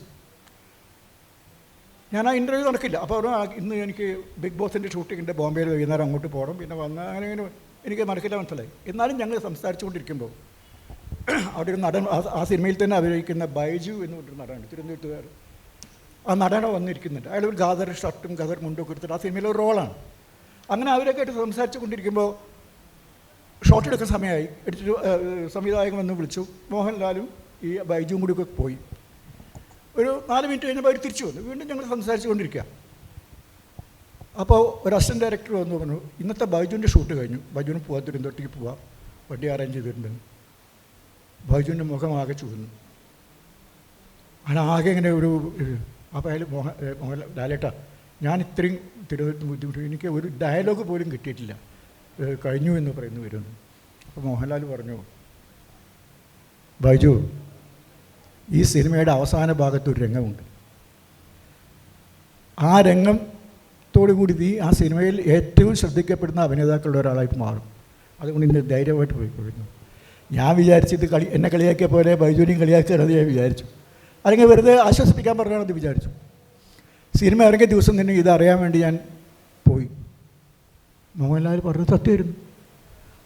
അധികം റോളൊന്നുമില്ല, പക്ഷെ അവസാന ഭാഗത്ത് ബൈജുവിന് റോളുണ്ട്, ഒരാളെ വെടിവെച്ച് കൊല്ലുന്ന ഒരു രംഗമുണ്ട്. അതോടുകൂടി ബൈജു ആ സിനിമയിൽ നിറഞ്ഞു നിൽക്കുന്ന ഒരു അനുഭവം ഉണ്ടാവുകയാണ്. അപ്പോൾ എനിക്ക് മോഹൻലാലിൻ്റെ ഇൻ്റർവ്യൂ എനിക്ക് കിട്ടിയിരുന്നു. ഞാൻ ഇൻ്റർവ്യൂ ചെയ്യുകയാണെങ്കിൽ അത് ലിറ്റററി ജേർണലിസം അല്ല, സാധാ ജേർണലിസം മാത്രമാണ്. പക്ഷേ എനിക്ക് അവിടുന്ന് കിട്ടിയ ഈ വിവരം വെച്ചു. ഞാൻ ഇൻ്റർവ്യൂ കിട്ടാതെ ഞാൻ പുറത്തിറങ്ങിയപ്പോൾ എന്നോട് ഫോട്ടോഗ്രാഫർ ചോദിച്ചു, വളരെ നിരാശയായി, സങ്കടമായില്ലേ സാറിന് ചോദിച്ചു. ഞാൻ പറഞ്ഞൊരു സങ്കടമില്ല, എനിക്ക് വളരെ സന്തോഷമായി. കാരണം എന്താണ്, എനിക്ക് മോഹൻലാലിനെ പറ്റി വലിയൊരു വിവരം ഇന്ന് കിട്ടി. മോഹൻലാലിൻ്റെ പടങ്ങളൊക്കെ പൊതുവിൽ മറ്റുള്ളവരെക്കാളിലൊക്കെ വലിയ വിജയിക്കാനൊരു കാരണം ആ സിനിമയിൽ മറ്റുള്ള നടന്മാരെല്ലാം എന്ത് ചെയ്യുന്നു എന്നതിനെക്കുറിച്ചുള്ള 100% ധാരണ അദ്ദേഹത്തിന് ഉള്ളത് കൊണ്ടാണ്. അപ്പോൾ മോഹൻലാലിൻ്റെ ചിത്രം പരാജയപ്പെടുന്നത് എന്ന് ചോദിക്കാം. ഈ ധാരണ ഇല്ലാതെ വരുമ്പോഴാണ് ആ സിനിമ പരാജയപ്പെടുന്നത്. ഞാനതെങ്ങനെ മനസ്സിൽ വെച്ചു. അടുത്ത കാലത്ത് ഇറങ്ങിയ തുടരും എന്ന സിനിമ കണ്ടപ്പോഴാണ് എനിക്ക് അത് വീണ്ടും ഓർമ്മ വന്നത്. തുടരും എന്ന സിനിമയിലെ നായകൻ വില്ലന്മാരെ അഭിനയിക്കേണ്ട 3-4 പേരെ അവരൊക്കെ വീഡിയോ എടുത്ത് മോഹൻലാലിനെ കാണിച്ചു. മോഹൻലാൽ പറയും, ഇയാൾ മതി നമുക്ക്, വർമ്മ മതി നമുക്ക് വില്ലനായിട്ട്, ആ പോലീസ് ഓഫീസറായിട്ട് അത് മതി എന്ന് തിരഞ്ഞെടുത്തു. അപ്പോൾ ഇത് മോഹൻലാലിൻ്റെ അഭിനയ ജീവിതത്തെയും അദ്ദേഹത്തിൻ്റെ ക്യാരക്ടറിലെയും മറ്റു സിനിമയെക്കുറിച്ചുള്ള ഒരു വലിയ റിപ്പോർട്ട് തയ്യാറാക്കാനുള്ള ഒരു അനുഭവം എനിക്ക് നൽകി, ഒരു നോളജ് എനിക്ക് നൽകി. വേണമെങ്കിൽ എനിക്കത്, ഞാനത് എഴുതിയില്ലെന്നേ ഉള്ളൂ, വേണമെങ്കിൽ ഇനി എഴുതാവുന്നൊരു സാധനമാണ്. അങ്ങനെ ഞാൻ എഴുതുകയായിരുന്നെങ്കിൽ അതൊരു ലിറ്റററി ജേർണലിസം ഉപയോഗിച്ചുകൊണ്ടുള്ള, കാരണം അത് വളരെ നാടകീയമായി ബൈജുവിൻ്റെയൊക്കെ സംഭവങ്ങൾ വെച്ച് ഞാൻ എഴുതുമ്പോഴേ അത് വായനക്കാർക്ക് മനസ്സിലാവുള്ളൂ. അങ്ങനെ ഒരു റിപ്പോർട്ടിംഗ് ആകുമ്പോൾ ഇതാണ് വെറും ആ ഇൻ്റർവ്യൂ എനിക്ക് തന്നിരുന്നുവെങ്കിൽ അത് സാധാ ഇൻ്റർവ്യൂ മാത്രമായി പോയി ഒരു സാധാരണ റിപ്പോർട്ടർ ഏത് റിപ്പോർട്ടർക്കും ചെയ്യാവുന്നൊരു കാര്യം ആയി പോകുമായിരുന്നു. അപ്പോൾ ഈ ഒരു വ്യത്യാസം ലിറ്റററി ജേർണലിസം ഉപയോഗിച്ചുള്ള വാർത്താരചനയ്ക്കും അല്ലാത്തതിനും ഉണ്ട്. ഒരു ലിറ്റററി ജേർണലിസ്റ്റിൻ്റെ അനുഭവമാണ് ഇപ്പോൾ സുന്ദറിവിടെ പങ്കുവച്ചത്. ഇനി സുന്ദറിൻ്റെ അനുഭവത്തിലേക്ക് നമുക്ക് വീണ്ടും കടന്നു പോകേണ്ടതുണ്ട്. ഇനി ഷിബു മുഹമ്മദാണ് ഇപ്പോൾ ദേശാഭിമാനി വാരികയുടെ പത്രാധിപരുടെ ജോലി നിർവഹിക്കുന്നത്. അത് പത്രാധിപരുടെ ജോലി നിർവഹിക്കുന്നയാൾ പത്രാധിപർ തന്നെയാണ് എല്ലാ അർത്ഥത്തിലും. എൻ വി കൃഷ്ണവാര്യർ 1952 മുതൽ അദ്ദേഹം 66 വരെ ജോലി ചെയ്തിട്ട് അദ്ദേഹത്തിൻ്റെ പേര് വാരികയിലുണ്ടായിരുന്നില്ല. കാരണം അദ്ദേഹം അസിസ്റ്റൻ്റ് എഡിറ്ററായിരുന്നു. എഡിറ്ററുടെ പേര് മാത്രമേ ഉണ്ടായിരുന്നുള്ളൂ. അത് അദ്ദേഹത്തിൻ്റെ ഡയറിക്കുറിപ്പിൽ അദ്ദേഹം എഴുതിയിട്ടുണ്ട്. ഷിബു മുഹമ്മദ് എങ്ങനെയാണ് പുതിയ കാലത്ത് ഒരു വാരിക എങ്ങനെയാണ് ഓർഗനൈസ് ചെയ്യുന്നത്, അതിലെ വിഷയങ്ങൾ എങ്ങനെയാണ് അത് കണ്ടെത്തുന്നത്, ഈ വിഷയങ്ങൾ എങ്ങനെയാണ് ദേശാഭിമാനി ഈ ഒരു ലോകത്തെ ഈ ചെറിയ ഒരു 80-85 പേജുള്ള ഒരു വാരികയിലേക്ക് ഈ ലോകത്തെ എങ്ങനെയാണ് പ്രതിബിംബിപ്പിക്കുന്നത് തുടങ്ങിയ കാര്യങ്ങൾ അദ്ദേഹം വളരെ നിങ്ങളോട് സംസാരിക്കണം. സുഹൃത്തുക്കളെ, സുന്ദർദാസ് സാർ പറഞ്ഞ വിഷയം മനസ്സിൽ വെച്ചിട്ട് മറ്റൊരു ആംഗിളിലൂടെ ഞാൻ കാര്യത്തെക്കുറിച്ച് പറയാം. ഇവിടെ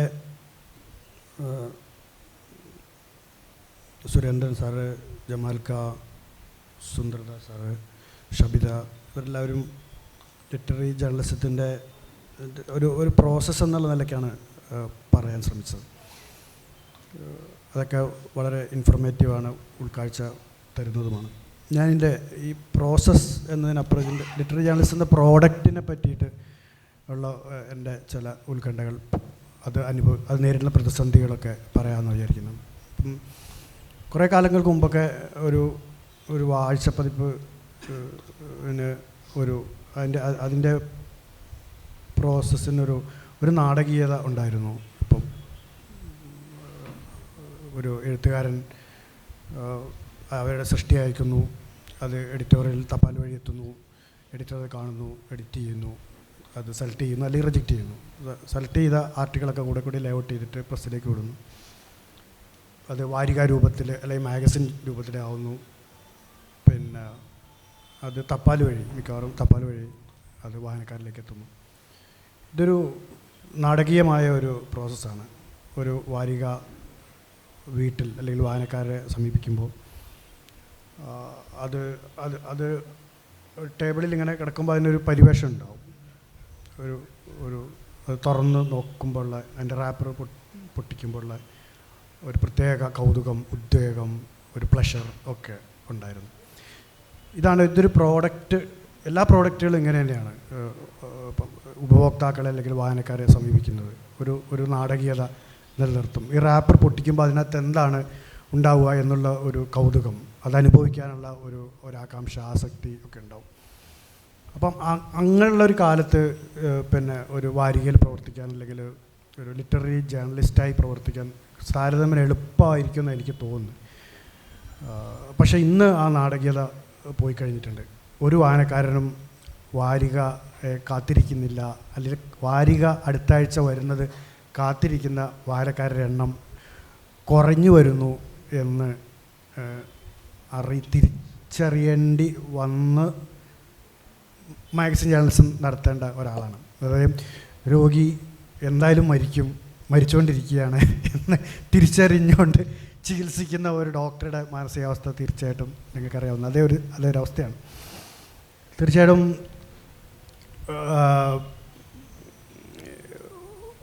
ആളുകൾക്ക് വേറെ പിന്നെ ഡിസ്ട്രാക്ഷൻസ് ഉണ്ട്. ആളുകൾക്ക് വേറെ രീതിയിൽ ഈ ഇൻഫർമേഷൻ കിട്ടാൻ തുടങ്ങിയിട്ടുണ്ട്. ഈ വൈകാരികത അനുഭവിക്കാൻ, ഉപഭോഗം ചെയ്യാൻ വേറെ ഉപാധികൾ വായനക്കാർക്കുണ്ട്. അതിൻ്റെ വിശദാംശങ്ങളിലേക്ക് കടക്കുന്നില്ല. ഞാൻ എന്താ പറയാൻ ഉദ്ദേശിക്കുന്നത് നിങ്ങൾക്കറിയാം. യഥാർത്ഥത്തിൽ ഈ ഡിജിറ്റൽ മീഡിയ അല്ലെങ്കിൽ സോഷ്യൽ മീഡിയ പ്രിൻ്റ് മീഡിയയെ മറികടന്ന് പോയിക്കൊണ്ടിരിക്കുന്ന ഒരു കാലഘട്ടത്തിൽ മാഗസിൻ ജേർണലിസം, ലിറ്റററി ജേർണലിസം നടത്തുക എന്നുള്ളത് വളരെ വളരെ ബുദ്ധിമുട്ടുള്ള ഒരു കാര്യമാണ്. വായനക്കാരുടെ സ്വഭാവങ്ങളിലും വളരെയേറെ മാറ്റം വന്നു കഴിഞ്ഞിട്ടുണ്ട്. അതും പ്രിൻ്റ് മീഡിയക്കകത്ത് ഡെസ്കിൽ വർക്ക് ചെയ്യുന്ന ഒരു എഡിറ്ററെ അല്ലെങ്കിൽ ഒരു സബ് എഡിറ്ററെ വല്ലാതെ അലട്ടുന്ന ഒരു കാര്യമാണ്. വായനക്കാരിപ്പോൾ ഒരു വാരിക അല്ലെങ്കിൽ വാരിക ആശ്രയിക്കേണ്ട ആവശ്യമില്ല മിക്കവാറും വായനക്കാർക്ക്. കാരണം എല്ലാം സോഷ്യൽ മീഡിയ കൂടെ കിട്ടും. ഇപ്പോൾ ഒരു സെലിബ്രിറ്റി യുടെ മരണം വന്നു കഴിഞ്ഞാൽ അപ്പം സെലിബ്രിറ്റി സീരിയസ് ആവുന്നു എന്നറിയുമ്പോൾ തന്നെ നമുക്കിങ്ങനെ പ്രശ്നമാകാൻ തുടങ്ങും. ഇനിയിപ്പോൾ നമ്മൾ എന്തൊക്കെ അതിൻ്റെ ഫോട്ടോഗ്രാഫുകൾ, അതിൻ്റെ ഫീച്ചറുകൾ, അദ്ദേഹത്തെ പറ്റിയുള്ള ഓർമ്മക്കുറിപ്പുകളൊക്കെ തയ്യാറാക്കും. മാക്സിമം എക്സ്ക്ലൂസീവ് ആക്കുക. ഇപ്പം ഞാൻ ദേശാഭിമാനിയിലെ ജോലി ചെയ്യുന്നത്, അതുകൊണ്ട് മാതൃഭൂമിയിൽ നിന്ന് എങ്ങനെ വേറിടണം, മലയാളം വാരികയിൽ നിന്ന് എങ്ങനെ വേറിടണം, മാധ്യമ വാരികയിൽ നിന്ന് എങ്ങനെ വേറിടണം എന്നുള്ളൊരു മത്സര ബുദ്ധിയും നമുക്കുണ്ടാവും. അത് ഈ സെലിബ്രിറ്റിയുടെ മരണത്തിൻ്റെ കാര്യം മാത്രമേ, ഏത് വിഷയം. ഇപ്പം ബാനു മുഷ്താഖ് പിന്നെ പോലീസ് അവാർഡ് കിട്ടിയ സമയത്ത് അത് സാധ്യതാ ലിസ്റ്റിലുള്ളപ്പോൾ തന്നെ നമ്മൾ ഇങ്ങനെ ഒരുക്കം തുടങ്ങിയിരുന്നു, ഇങ്ങനെ ഉണ്ടാവും എന്നൊക്കെ ഉള്ളത്. അപ്പോൾ എക്സ്ക്ലൂസീവായിട്ടുള്ള ഫോട്ടോകൾ എങ്ങനെ സംഘടിപ്പിക്കാം, അവരുടെ അഭിമുഖങ്ങളൊക്കെ എങ്ങനെ സംഘടിപ്പിക്കാമെന്ന് വിചാരിച്ച് ഇരുന്ന് ഒക്കെ റെഡിയാക്കി. നാളെ ആണ് പ്രസ്സിലേക്ക് പോകേണ്ടത്. അപ്പോൾ ഇന്ന് രാത്രി തന്നെ ഒക്കെ റെഡിയാക്കി. അപ്പം മാതൃഭൂമിയും മാധ്യമം ഒക്കെ ഇറക്കുന്നതിന് മുമ്പ് ദേശാഭിമാനിക്ക് ഇറക്കണം എന്നൊക്കെ വിചാരിച്ച് ഞങ്ങൾ ഇരിക്കുകയാണ്. ചില കാര്യങ്ങൾ എല്ലാവരോടും പറയരുത്, തമാശയാണ്. അങ്ങനെ വരുമ്പോൾ നോക്കുമ്പം ദേശാഭിമാനി വാരിക പ്രിൻറ്റിലേക്ക് പോയപ്പോൾ പിന്നെ നോക്കുമ്പോൾ അന്നിറങ്ങിയ ട്രൂ കോപ്പിയിലും അന്നിറങ്ങിയ ദ ക്യൂവിലും ഒക്കെ ബാനു മുഷ്താഖിൻ്റെ ആ വിവരണങ്ങൾ, അവരുടെ അനുഭവങ്ങൾ, അവരുടെ പിന്നെ അപ്പോൾ സ്വാഭാവികമായിട്ട് കഷ്ടപ്പെട്ട് ഈ വാരിക പ്രിൻറ്റിലേക്ക് അയച്ച ഞങ്ങളുടെ ഒരു അവസ്ഥ മനസ്സിലാക്കാൻ കഴിയുന്നുള്ളൂ. അതുകൊണ്ട് വായനക്കാർക്ക് ഇത് അത്ര വലിയൊരു സ്കോപ്പുള്ള കാര്യമായിട്ട് കരുതുന്നില്ല. ഞാൻ ഇതിൻ്റെ നെഗറ്റീവ് സൈഡായിട്ടാണ് പറയുന്നത്. ഇവർ പറയുന്നതിനൊന്ന് ഡിസ്റ്റോർട്ട് ചെയ്യാൻ വേണ്ടി കരുതിക്കൂട്ടി അങ്ങനെ ഡിസ്റ്റോർട്ട് ചെയ്ത് സംസാരിക്കുകയല്ല. ഒരു തലമാണ്. പിന്നെ വായനക്കാരുടെ ഈ വാരിക എടുത്ത് വായിക്കുകയാണെങ്കിൽ തുടങ്ങിയാൽ വായനക്കാരുടെ വായനാശീലങ്ങളിലൊക്കെ വളരെ മാറ്റം വന്നിട്ടുണ്ട്. പിന്നെ എല്ലാവരും പറയുന്നത്, എന്തിനാണ് നിങ്ങൾ ഇത്ര സുദീർഘമായ ലേഖനങ്ങൾ കൊടുക്കുന്നത് എന്നുള്ള ഒരു ചോദ്യം വരുന്നുണ്ട്. എന്തിനാ കടുകട്ടിയായിട്ടുള്ള ലേഖനങ്ങൾ മാക്സിമം ഒഴിവാക്കൂ, ചെറിയ ലേഖനങ്ങൾ കൊടുക്കൂ, കൂടുതൽ വായനാനുഭൂതി ഉണ്ടാക്കുന്ന ലേഖനങ്ങൾ കൊടുക്കൂ, അനുഭവങ്ങൾ, എഴുത്തുകാരുടെ അനുഭവങ്ങൾ കൊടുക്കും. ഇതൊന്നും വേണ്ടെന്നല്ല പറയുന്നത്, ഇതിനൊക്കെ പ്രസക്തിയുണ്ട്. ആ രീതിയിലേക്കൊക്കെ വായനക്കാരുടെ സ്വഭാവം മാറിക്കഴിഞ്ഞിട്ടുണ്ട്. മറ്റൊരു കാര്യം, ആർക്കും ഖണ്ഡശ വരുന്ന ഉള്ളടക്കങ്ങളോട് താല്പര്യം കുറഞ്ഞു വരുന്നുണ്ടെന്നാണ് ഞാൻ മനസ്സിലാക്കുന്നത്. കാരണം ഈ ആഴ്ച ഒരു നോവലിൻ്റെ ഒരു ഘട്ടം വന്നു, തൊട്ടടുത്ത ആഴ്ച വരെ കാത്തിരുന്ന് വായിക്കാനുള്ള ഒരു ത്രെഡ്, പിന്നെ മനഃശാസ്ത്രപരമായൊരു ത്രെഡ് മുറിഞ്ഞു പോയ ഒരു കാലഘട്ടത്തിലാണ് നമ്മൾ ജീവിക്കുന്നത്. അതുകൊണ്ട് ഏതൊക്കെയാലും ഞാൻ ഇതിനു വേണ്ടി കാത്തിരിക്കുന്നു. അതുകൊണ്ട് അത് പുസ്തകമായതിനു ശേഷം കാത്തിരിക്കുക എന്നുള്ളത്. അപ്പോൾ ഞങ്ങളുടെ വാരികയിൽ പിന്നെ ക്യാമറാമാൻ വേണുവിൻ്റെ ട്രാവലോഗ് വരുന്നുണ്ട്. നല്ല ട്രാവലോഗ് തന്നെ, ഒരു വായനക്കാരൻ എന്നുള്ള നിലയ്ക്കും കൂടി ആണ് ഞാൻ പറയുന്നത്. നല്ല ട്രാവലോഗാണ്. പല സുഹൃത്തുക്കളും പറയുന്നത്, വേണുചേട്ടൻ്റെ ട്രാവലോഗ് വരുന്നുണ്ട്, അത് കാണുന്നുണ്ട്. ഞാൻ വായിച്ചെന്ന്. അല്ല, ഏതൊക്കെയാലും അത് പിന്നീട് മാതൃഭൂമിയോ DC ബുക്സോ ഒക്കെ പുസ്തകമാക്കുമല്ലോ, അപ്പോൾ വായിച്ചാൽ പോരെ എന്ന് ചോദിക്കും. അപ്പോൾ സ്വാഭാവികമായിട്ട് ഒരു വ്യർത്ഥതാബോധം വരികയാണ്. ഞങ്ങളെന്തിനാ ഇപ്പോൾ കഷ്ടപ്പെട്ടിട്ട് ഇതൊക്കെ ഇപ്പോൾ ഇറക്കി, വേണുചേട്ടൻ്റെ സമയം മെനക്കെടുത്തി, അത് ഫോട്ടോഗ്രാഫും കറക്റ്റ് ചെയ്ത് വരുന്നത്. ഇത് നോവലിൻ്റെ കാര്യങ്ങളിലും അങ്ങനെ തന്നെയാണ്. പിന്നെ അതത് നിമിഷങ്ങളിൽ ഒതുങ്ങുന്ന, പിന്നെ സന്ദർഭങ്ങളിൽ ഒതുങ്ങുന്ന അറിവുകൾക്കും അനുഭൂതികൾക്കും മാത്രമേ ആയുസ് ഉള്ളൂ എന്ന രീതിയിലേക്ക് നമ്മുടെ വായനക്കാരുടെ സ്വഭാവങ്ങൾ മാറിക്കഴിഞ്ഞിട്ടുണ്ട്. എഴുത്തുകാരെ സംബന്ധിച്ചിടത്തോളം ഈ മാറ്റം വരുന്നുണ്ട്. അവർക്ക് പിന്നെ ആനുകാലികങ്ങളിൽ ഖണ്ഡശയായി പ്രസിദ്ധീകരിക്കുന്നതിനോട് താല്പര്യമില്ല. അവർ പുസ്തകമാക്കി പ്രസിദ്ധീകരിക്കാനാണ് അവർക്കിഷ്ടം. പലരും പറയുന്നത്, ഇപ്പോൾ പല നോവലിസ്റ്റുകളും പിന്നെ ഇപ്പോൾ ഹരീഷിൻ്റെ സമകാലത്ത് വന്ന ഹരീഷിൻ്റെ നോവല് പിന്നെ പട്ടുനൂൽപ്പുഴു ഖണ്ഡശയായിട്ട് വന്നിട്ടില്ല. അശോകേട്ടനോട് ഇരിക്കേണ്ട അശോകേട്ടൻ്റെ നോവല് ഖണ്ഡശയായിട്ട് വന്നില്ല എന്നാണ് എൻ്റെ ഓർമ്മ. കാട്ടൂർക്കട വന്നിട്ടില്ല എന്നാണ് ഓർമ്മ. അപ്പം നേരിട്ട് തന്നെ പിന്നെ പുസ്തകമാകാനുള്ള സാധ്യത തുറന്നു കിടക്കുക. എന്തിനാണ് ഖണ്ഡശയായിട്ട് ഓരോ വാരിക വീക്കിലി ആയിട്ട് എങ്ങനെ ഇറക്കുന്നത് എന്നുള്ള ഒരു അങ്ങനത്തെ ഒരു സമീപനം എഴുത്തുകാർക്കിടയിൽ വരുന്നുണ്ട് എന്നുള്ളതാണ്. മറ്റൊരു ദുരന്തം ഓണപ്പതിപ്പുകളാണ്. അത് പറയാം. സത്യം പറഞ്ഞിട്ടുണ്ടെങ്കിൽ, ആത്മാർത്ഥമായി പറഞ്ഞ, ഒറ്റ എഴുത്തുകാരന് ഓണപ്പതിപ്പിൽ ഇപ്പോൾ എഴുതാൻ താല്പര്യമില്ല.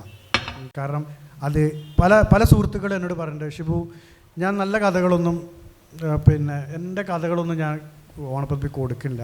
കാരണം പിന്നെ അത് ഒരു ഏകാഗ്രമായ ഒരു വായനയ്ക്ക് ഉപയുക്തമല്ല നിങ്ങളുടെ ഓണപ്പതിപ്പ് എന്ന് പറയുന്നത്. കാരണം ഇതിനർത്ഥം ഇത് തരുന്ന സുഹൃത്തുക്കളായ എഴുത്തുകാരുണ്ട്. അത് തീർച്ചയായിട്ടും എന്നോട് എൻ്റെ മുഖത്ത് നോക്കി എങ്ങനെയാണ് നോന്ന് പറയാൻ കഴിയുക എന്ന് വിചാരിച്ചിട്ടായിരിക്കും മിക്കവാറും ആളുകൾ തരിക. ഞങ്ങൾക്ക് ഡൊണേറ്റ് ചെയ്യുന്നതാണ് മിക്കവാറും ഉണ്ടാകും. കാരണം ഒരു ഫോറത്തിൽ 16 പേജാണുള്ളത്. ഇതിൽ 8 പേജും പരസ്യമാണ്. 8 പേജും പരസ്യമാണ്, ബാക്കി 8 പേജാണ് എഡിറ്റോറിയൽ. ഇങ്ങനെയാണ് ഇപ്പോൾ ഏകദേശം ദേശാഭിമാനിയുടെ അനുവാദം, മാതൃഭൂമി ഓണപ്പതിപ്പിൻ്റെ അനുവാദം എന്താണെന്ന് എനിക്കറിയില്ല. അപ്പം ഇവിടെ നിന്ന് ഇപ്പോൾ ടി പത്മനാഭൻ പപ്പേട്ടൻ്റെ ഒരു കഥ ആരംഭിച്ച് 2 പേജ് മറിച്ചു. പിന്നെ അതിൻ്റെ അപ്പുറം പോകണമെങ്കിൽ സ്കൂട്ടർ എടുത്ത് പോകണം. അതിൻ്റെ അവസാനത്തിലേക്ക് കിടക്കണം. കാരണം 3ഉം 4ഉം പരസ്യം മറിച്ചിട്ടാണ് പോവുക. അതിൻ്റെ ഇടയ്ക്ക് ഉള്ള പരസ്യങ്ങൾ കൂടുതൽ ആകർഷണീയമാണെങ്കിൽ വായനക്കാരൻ അങ്ങോട്ടേക്ക് ഡിസ്ട്രാക്റ്റഡായി പോകും. അപ്പോൾ ഈ കഥയുടെ വൈകാരികമായ ത്രെഡ് പൊട്ടിപ്പോകും എന്നുള്ളതാണ് വാസ്തവം. അപ്പോൾ ഒരു വായനക്കാരൻ ഇതിനൊക്കെ അതിജീവിച്ചുകൊണ്ട് ക്ഷമയോടോ കൂടിയൊക്കെ നിന്നെങ്കിൽ ഒരു ചെറുകഥ പോലും വായിക്കാൻ കഴിയുക. ടി പത്മനാഭൻ്റെയൊക്കെ കഥ ഇപ്പോൾ സമീപകാലത്ത് എഴുതുന്ന കഥ വളരെ വളരെ ചുരുങ്ങിയ കഥയാണ്. അപ്പം ഇങ്ങനെയുള്ള ഒട്ടനേകം പ്രശ്നങ്ങൾ അഭിമുഖീകരിക്കുന്ന ഒരു കാലത്താണ് നമ്മൾ ഈ മാഗസിൻ ജേർണലിസ്റ്റെക്കുറിച്ച് അല്ലെങ്കിൽ ലിറ്റററി ജേർണലിസ്റ്റെക്കുറിച്ച് വീക്കിലിയെ കുറിച്ച് സംസാരിക്കുന്നത്. പ്രിൻ്റ് മീഡിയേൻ്റെ ഒരു പ്രശ്നമാണ്. ഇതുണ്ടാക്കുന്ന ഒരു കാര്യമെന്ന് വെച്ചിട്ടുണ്ടെങ്കിൽ, ഇത് കുറച്ച് സീരിയസ് ആയിട്ട് പറഞ്ഞിട്ടുണ്ടെങ്കിൽ, ഇതൊരു ഒരു മാറ്റം അല്ലെങ്കിൽ ഒരു ജമ്പിങ് തുടങ്ങിയ ഒരു കാലഘട്ടത്തിൽ പത്രപ്രവർത്തകർ അനുഭവിക്കുന്ന ഒരു പ്രതിസന്ധിയാണ്. കാരണം ഇവിടെ ഒരു തരം വികേന്ദ്രീകരണം സംഭവിക്കുന്നുണ്ട്. ഈ മൂലധനം എന്ന് പറയുന്ന ഒരു സംഭവമുണ്ട്.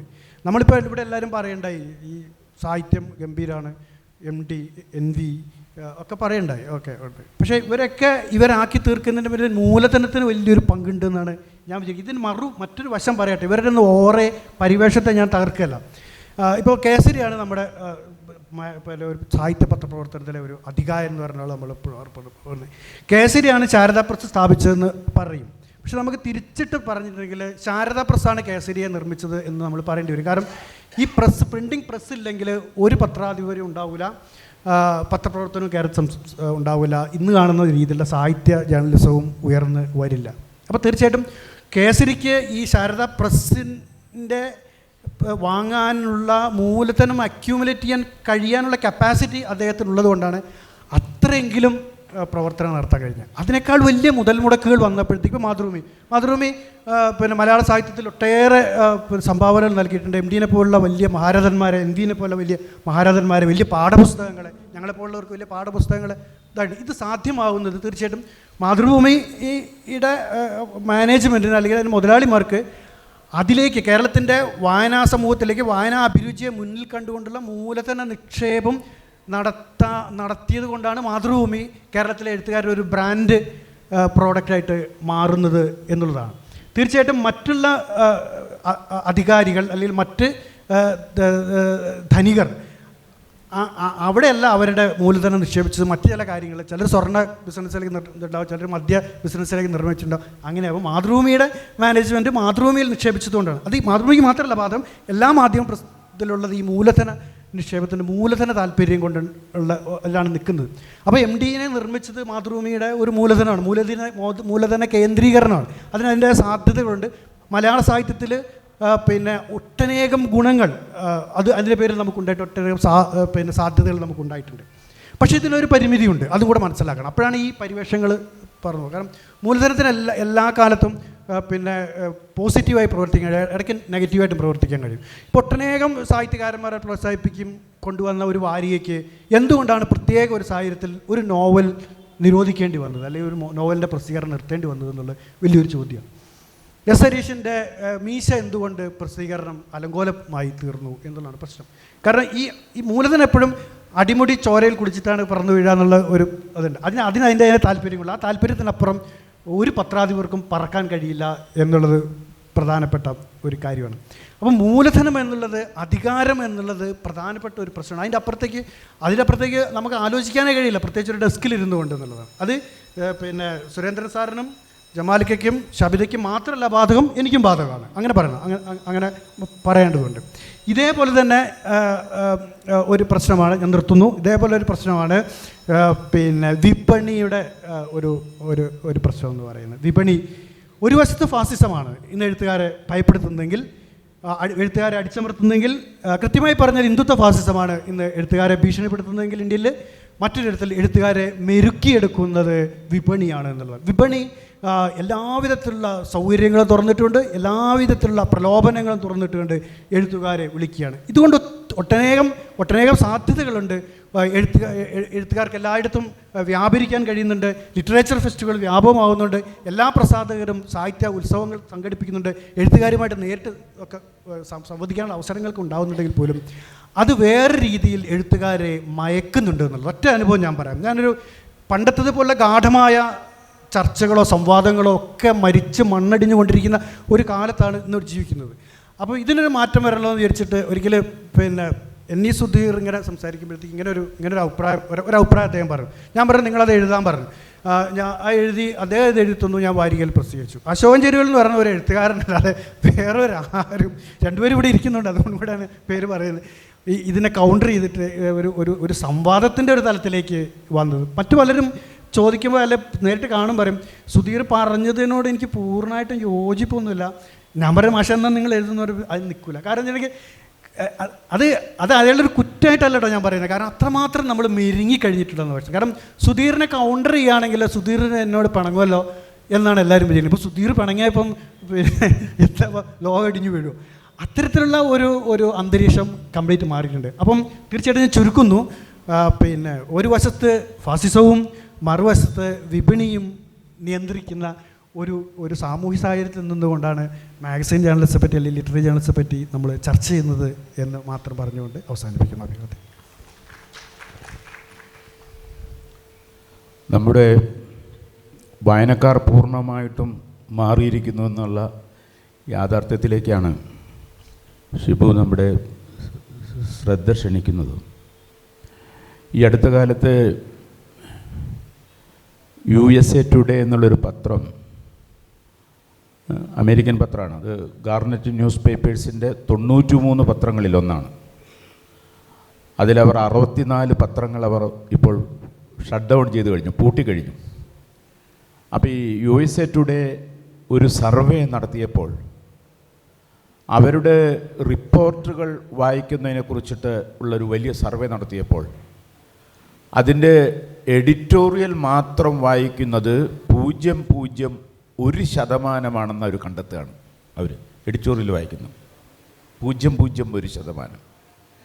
അവരുടെ മെയിൻ സ്റ്റോറിയുടെ ഇൻട്രോ മാത്രം വായിച്ചിട്ട് എന്താണ് മെയിൻ സ്റ്റോറി എന്ന് നോക്കുന്ന ആളുകളുടെ ശതമാനം വെറും 3%. അപ്പോൾ മെയിൻ സ്റ്റോറി വായിക്കുന്ന എത്ര ശതമാനമാണെന്ന് നമുക്ക് ഊഹിക്കാമല്ലോ. അപ്പോൾ അവരതുകൊണ്ട് അവരവരുടെ എല്ലാ വാർത്തകളുടെയും ലെങ്ത്ത് അവർ 18 സെൻറ്റിമീറ്ററായിട്ട് ചുരുക്കുകയാണ്. അവർ എല്ലാ വാർത്തകളും 18 സെൻറ്റിമീറ്റർ കഴിഞ്ഞതിന് ശേഷം പിന്നെ ആ വാർത്തയ്ക്ക് വേറെ ഏതെങ്കിലും തരത്തിലുള്ള ഒരു അനാലിസിസ് ഉണ്ടെങ്കിൽ അത് വേറൊരു പേജിലേക്ക് മാറ്റും. അപ്പോൾ ഇത് നമ്മൾ വായനക്കാരൻ്റെ പുതിയതായിട്ട് മാറി വരുന്ന ആ ഷിഫ്റ്റിങ്ങിനെ സൂചിപ്പിക്കുന്നതാണ്. ഇത് തന്നെയാണ് നമ്മളിപ്പോൾ യൂട്യൂബിൽ കയറി കഴിഞ്ഞാൽ നമ്മൾ കാണാൻ കഴിയുന്നത്. നമുക്ക് 30 മിനിറ്റോ 40 മിനിറ്റോ ഉള്ള ഒരു ഫീച്ചറോ ഒന്നും തന്നെ നമുക്ക് കാണാൻ സമയമില്ല. നമ്മൾ 1.5 മിനിറ്റ് 90 സെക്കൻഡ് ആയാൽ വളരെ നല്ലതെന്നുള്ള അഭിപ്രായമുള്ളത്. ഞാൻ ശക്തൻ തമ്പുരാനെക്കുറിച്ച് നമ്മുടെ സുഹൃത്തുക്കളൊക്കെ പറഞ്ഞിട്ട് അദ്ദേഹത്തിൻ്റെ തൃശ്ശൂരിലത്തെ കാലത്തെക്കുറിച്ചൊക്കെ ഉള്ളൊരു 30 മിനിറ്റ് നേരമുള്ളൊരു വീഡിയോ നമ്മുടെ സുഹൃത്തുക്കളെ കൂടി തയ്യാറാക്കുകയുണ്ടായി. അതാകെ 6000 പേരോ 7000 പേര് മാത്രമേ കാണുകയുണ്ടായുള്ളൂ. പക്ഷെ അതിൽ ഈ ശക്തൻ തമ്പുരാൻ്റെ 2 ഭാര്യമാരെക്കുറിച്ചുള്ള 2 പരാമർശങ്ങളുണ്ട് അതിൽ. അത് ആകെ 1.5 മിനിറ്റ് മാത്രമേ ഉള്ളൂ. അത് ഏകദേശം 2 ലക്ഷം പേര് കണ്ടു. ഞാൻ ഒരു യാഥാർത്ഥ്യം നിങ്ങളുമായിട്ട് ഞാൻ പങ്കുവയ്ക്കുകയാണ്.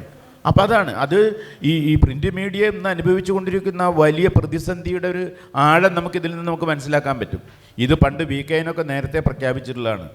ഞാൻ പണ്ട് ജയചന്ദ്രൻ്റെ കൂടെ VKN കാണാൻ പോയപ്പോൾ VKN പറഞ്ഞു, അന്നത്തെ കാലമാണ് VKN കാണാൻ പോകുന്ന സമയത്താണ് അദ്ദേഹം പറഞ്ഞു 2020 പ്രിൻ്റ് മീഡിയ ഇല്ലാണ്ടാവും, ലോകത്തുനിന്ന് അത് അസ്തമിച്ചു പോകുമെന്ന് പറഞ്ഞു അദ്ദേഹം. അത് കൃത്യമാണ്. അത് പ്രിൻ്റ് മീഡിയയുടെ അസ്തമയം നമ്മളിപ്പോൾ കണ്ടുകൊണ്ടിരിക്കുകയാണ്. ആ അസ്തമയത്തിലാണ് ഇപ്പോൾ നമ്മൾ ജീവിക്കുന്നത്. അപ്പോൾ ഈ ജയചന്ദ്രൻ അപ്പോൾ ഒരൊറ്റൊരു ചോദ്യം ചോദിച്ചു, ഞങ്ങളെയൊക്കെ ചിരിപ്പിച്ച് കളഞ്ഞു അതേ ചോദ്യം. അപ്പോൾ ഈ സാധനങ്ങളൊക്കെ പൊതിഞ്ഞു കൊടുക്കാനുള്ള കടലാസ് എവിടെ നിന്നാണ് കിട്ടുക എന്നാണ് ജയചന്ദ്രൻ്റെ സംശയം ഉണ്ടായിരുന്നത്. ജയചന്ദ്രൻ, വയനാട് ജയചന്ദ്രൻ. അപ്പോൾ അത് 2 കാലത്തെയും സമൂഹത്തിൻ്റെ 2 രീതികളെയും അത് പരാമർശിക്കുന്നു എന്നുള്ളത് വളരെ യാഥാർത്ഥ്യമാണ്. അപ്പോൾ ഇന്ന് ഇപ്പോൾ സംബന്ധിച്ചിടത്തോളം ഒരു എഡിറ്ററുടെ റോൾ എന്ന് പറയുന്നത് അയാളുടെ ഓർഗനൈസേഷൻ, അയാളുടെ പ്ലാനിങ് മുമ്പത്തേക്കാൾ വളരെ വളരെ സങ്കീർണമാണ്. കാരണം ഞാൻ നേരത്തെ സൂചിപ്പിച്ചതുപോലെ നിങ്ങളുടെ മുമ്പിൽ നിങ്ങളുടേത് മാത്രമായിട്ടുള്ള ഒരു വായനാ സമൂഹമുണ്ട്. ദേശാഭിമാനിക്ക് ദേശാഭിമാനിയുടേതായിട്ടുള്ള ഒരു വായനാ സമൂഹമുണ്ട്. അവരുടെ അഭിരുചിക്ക് അനുസൃതമായിട്ടുള്ള ഈ ലോകത്തെ മുഴുവൻ റിഫ്ലക്റ്റ് ചെയ്യുന്ന സംഭവങ്ങൾ അതിൻ്റെ ഉള്ളിലേക്ക് കൊണ്ടുവരണം.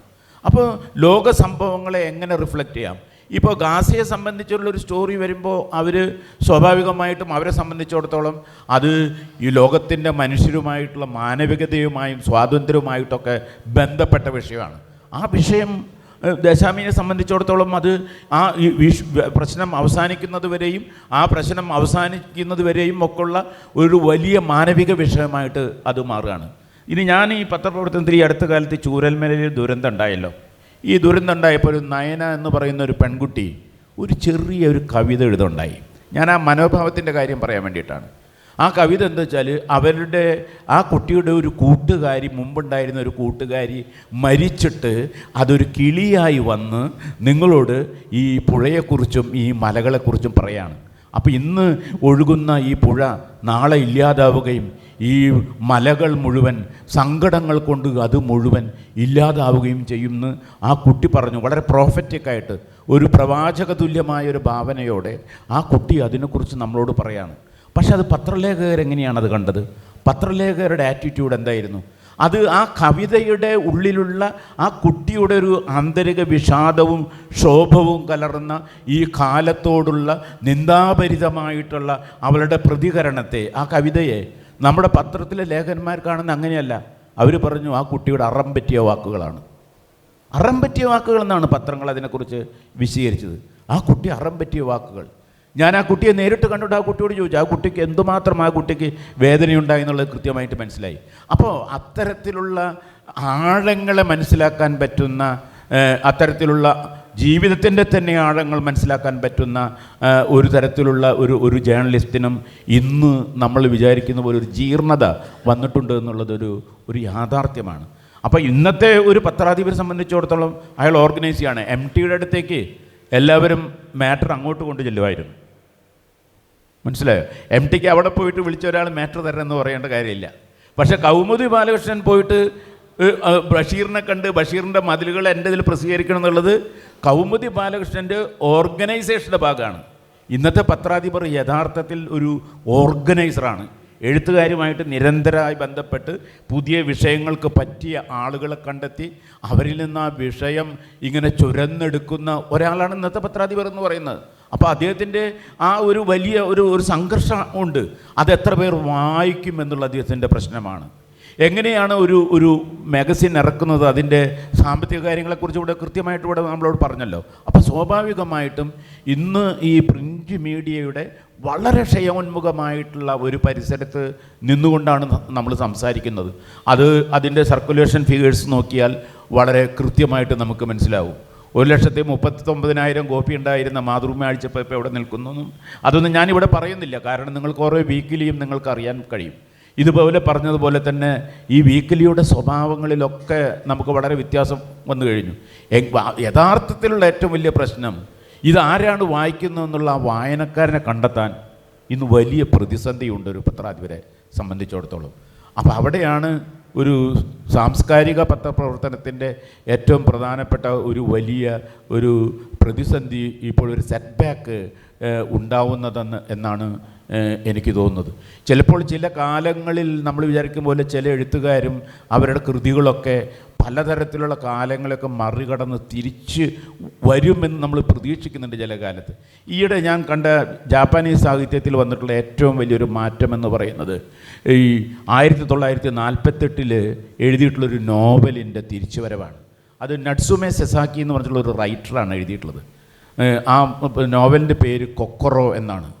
ഞാനിത് വായിച്ചപ്പോൾ എനിക്ക് വളരെ അത്ഭുതകരമായിട്ട് തോന്നിയത്. കാരണം അതിൻ്റെ ഉള്ളിൽ ആ ജപ്പാനിലെ മെയ്ജി കാലഘട്ടത്തിൻ്റെ വളരെ കൃത്യമായിട്ടുള്ള അനുഭവങ്ങളെയും കാഴ്ചകളെയും അതിൻ്റെ രാഷ്ട്രീയ മാനങ്ങളെയും മുഴുവൻ അതിൽ അവതരിപ്പിക്കുന്നുണ്ട്. പക്ഷേ ഈ നോവൽ വായിച്ചപ്പോഴാണ് എനിക്കത് ബോധ്യപ്പെടുന്നത്. പക്ഷേ നിർഭാഗ്യവശാൽ ഈ നോവൽ 1946 തന്നെ വളരെ കൃത്യമായി മലയാളത്തിൽ ഈ കൊക്കറോ എന്നുള്ള നോവൽ മലയാളത്തിൽ അത് തർജ്ജമ ചെയ്ത് വന്നിട്ടുണ്ട്. ആരും അത് കണ്ടിട്ടില്ല. അപ്പം ഞാനിപ്പോഴാണ് അത് M.R. ചന്ദ്രശേഖരനാണ് അതിൻ്റെ വിവർത്തകൻ, ഈ കൊക്കറോ എന്ന് പറയുന്ന നോവലിൻ്റെ. അപ്പോൾ ഈ ചിലപ്പോൾ നമ്മൾ ഇതിലൂടെ കണ്ടെത്തുന്ന ഈ എഴുത്തുകാരനൊക്കെ നാളെ അയാൾ എഴുതുന്നതാണ് വളരെ വിപുലവും വളരെ ഫലവത്തും സർഗാത്മകവുമായിട്ടുള്ള സാഹിത്യം എന്ന് നമുക്ക് ബോധ്യപ്പെടുന്ന ഒരു കാലത്തിലേക്ക് ഇപ്പോൾ നമുക്ക് പ്രിൻ്റ് മീഡിയയ്ക്ക് കടന്നു വരാനായിട്ട് അതിൻ്റേതായിട്ടുള്ള ഒരുപാട് പ്രതിബന്ധങ്ങളുണ്ട്. അപ്പോൾ യഥാർത്ഥത്തിൽ ഇന്ന് ഈ സർഗാത്മകമായിട്ടുള്ള ഈ സാംസ്കാരിക പത്രപ്രവർത്തനം നല്ല പ്രതിരോധത്തിലാണ് എന്ന് മാത്രം ഞാനിവിടെ പറഞ്ഞു വയ്ക്കുന്നു. ഇനി നിങ്ങൾക്ക് ചോദ്യങ്ങൾ ചോദിക്കാനുണ്ടെങ്കിൽ ഇപ്പോൾ ചോദിക്കാൻ. നമുക്കൊരു 10 മിനിറ്റ് കൊണ്ട് ഈ സെഷൻ അവസാനിപ്പിക്കണം. ഇനി നിങ്ങളുടെ ചോദ്യങ്ങൾക്കായിട്ട് ഇവിടെയുള്ള ഈ പാനലിസ്റ്റുകൾ തയ്യാറായിട്ടിരിക്കുന്നു. Thank you. അതെ, ഞാൻ ചോദിക്കുന്നത് എന്താ അറിയോ, ഈ മാതൃഭൂമിയെക്കുറിച്ച് പറഞ്ഞുകൊണ്ടാണ്. കുറേ കൊല്ലം മുമ്പ് അശ്വത്ഥാമാവ് വന്നില്ലേ, അശ്വത്ഥാമാവ് മാടമ്പ് കുഞ്ഞൂട്ടൻ്റെ, അതങ്ങനെ അതിൻ്റെ സർക്കുലേഷൻ ഡൗണായി മാതൃഭൂമിൻ്റെ. അതിൽ അന്നാട്ട് പോലും എം.ടി. അത് കൊടുത്തു എന്നുള്ളതാണ്. അപ്പോൾ ഇപ്പോൾ ഈ പറഞ്ഞ് സോഷ്യൽ മീഡിയയെക്കുറിച്ച് പറഞ്ഞല്ലോ അദ്ദേഹം, ആ സോഷ്യൽ മീഡിയ ശരിക്കും ഫങ്ഷൻ ചെയ്യുന്നുണ്ടോ? അതിൽ തെറ്റായിട്ട് വരും. ഈ പത്രങ്ങളിലൊക്കെ വന്നതൊക്കെ ശരിയാണെന്ന് വിശ്വസിക്കുന്ന ആളുകളാണ് പഴയ ആളുകൾ. പക്ഷേ ഇത് ഇപ്പോഴും ഗ്രാജുവലായിട്ട് താഴോട്ട് പോവുകയാണ്. എന്തുകൊണ്ടാണ്? അദ്ദേഹം ദേശാഭിമാനിയുടെ എഡിറ്ററെ പറഞ്ഞേ തോന്നുന്നു. അദ്ദേഹം പറഞ്ഞത് എന്താണെന്ന് അറിയോ, ഇതിൻ്റെ റിയാക്ഷൻ എന്താ അറിയോ, റെസ്പോൺസ് എല്ലാവർക്കും പങ്കിട്ട്, അത് അധ്യക്ഷൻ പറഞ്ഞു സൂചിപ്പിച്ചു. അതിങ്ങോട്ട് പങ്കിട്ട് പോകുമ്പോൾ കുറഞ്ഞു പോവുക. Circulation is getting down. അത് എന്തോ അറിയില്ല, എനിക്കറിയാം. അത് വായനക്കാരെ മാത്രം ഉദ്ദേശിച്ചാലും തകരാറിലേക്ക് ചെന്ന് മുട്ടിയേക്കാം.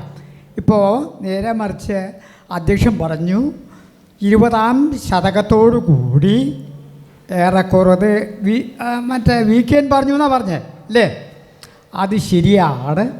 ഇത് വളരെ റെഗുലറായിട്ട് താഴോട്ട് പോവുകയാണ്. എന്താ അതിൻ്റെ കാരണം എന്ന് എനിക്കറിയില്ല. അതൊന്ന് വിശദീകരിച്ചാൽ കൊള്ളാം. ഈ ഔദ്യോഗികമായിട്ടുള്ള നമ്മുടെ മാസികകളെല്ലാം തന്നെ ഉണ്ടാകുന്ന കാലത്ത് തന്നെ അതിൻ്റെ ഈ മറ്റു മാനവികമായ വളരെ സങ്കീർണമായ സൂക്ഷ്മമായ വശങ്ങളൊക്കെ പ്രതിനിധാനം ചെയ്യുന്ന അല്ലെങ്കിൽ പ്രതിനിധീകരിക്കുന്ന അനേകം നമുക്ക് സമാന്തര പ്രസിദ്ധീകരണങ്ങൾ കേരളത്തിലുണ്ടായിട്ടുണ്ട്. ആ സമാന്തര പ്രസിദ്ധീകരണങ്ങൾ തന്നെ പല കാലത്തും വളരെ കൃത്യമായി വളരെ പ്രബലമായിട്ടുള്ളൊരു ആശയലോകത്തെ നമ്മുടെ മുമ്പിൽ അവതരിപ്പിക്കുകയും ചെയ്തിട്ടുണ്ട്. അത് വളരെ കൃത്യമാണ്, ഒരു സംശയവുമില്ല ആ കാര്യത്തിലൊക്കെ. അത് കഴിഞ്ഞ് ഇന്ന് നമ്മുടെ പുതിയ കാലത്ത് വരുന്നതെന്ന് വെച്ചാൽ നമുക്ക് സോഷ്യൽ മീഡിയ അത്രമാത്രം ശക്തമാണ്. ഉദാഹരണത്തിന് ഞാൻ ഈ അടുത്ത കാലത്ത് CR പരമേശ്വരനോട് ചോദിക്കുകയുണ്ടായി, നിങ്ങളെന്താണ് മുൻനിര മാസികകളിലൊന്നും എഴുതാത്തത്? അപ്പോൾ അദ്ദേഹം പറഞ്ഞു, മുൻനിര മാസികകളിൽ വായിക്കുന്ന വായനക്കാരേക്കാൾ കൂടുതൽ വായനക്കാർ എനിക്ക് ഫേസ്ബുക്കിൽ കിട്ടുന്നുണ്ട്. അപ്പോൾ എൻ്റെ ഫേസ്ബുക്കിലെ എൻ്റെ ലേഖനങ്ങൾ വളരെ ഹ്രസ്വങ്ങളാണ്. അത് വായിക്കാൻ ഒരുപാട് ആളുകളുണ്ട്. മാത്രമല്ല അതിൽ ഒരു വലിയ സംവാദ തലമുണ്ട് അതിന്. കാരണം അതിന് സംവാദ തലം മാത്രമല്ല, അതിന് നേരത്തെ പറഞ്ഞ പോലെ തന്നെ ഉള്ള പ്രശ്നങ്ങൾ വേറെയുണ്ട്. പക്ഷേ എങ്കിലും അതിനൊരു കക്ഷി രാഷ്ട്രീയത്തിൻ്റെ ഒരു വലിയ പ്രതികരണം കൂടി അതിൻ്റെ ഭാഗമായിട്ട് വരുന്നുണ്ട്. അത് സത്യം തന്നെയാണ്. പക്ഷേ സ്വാഭാവികമാണ്.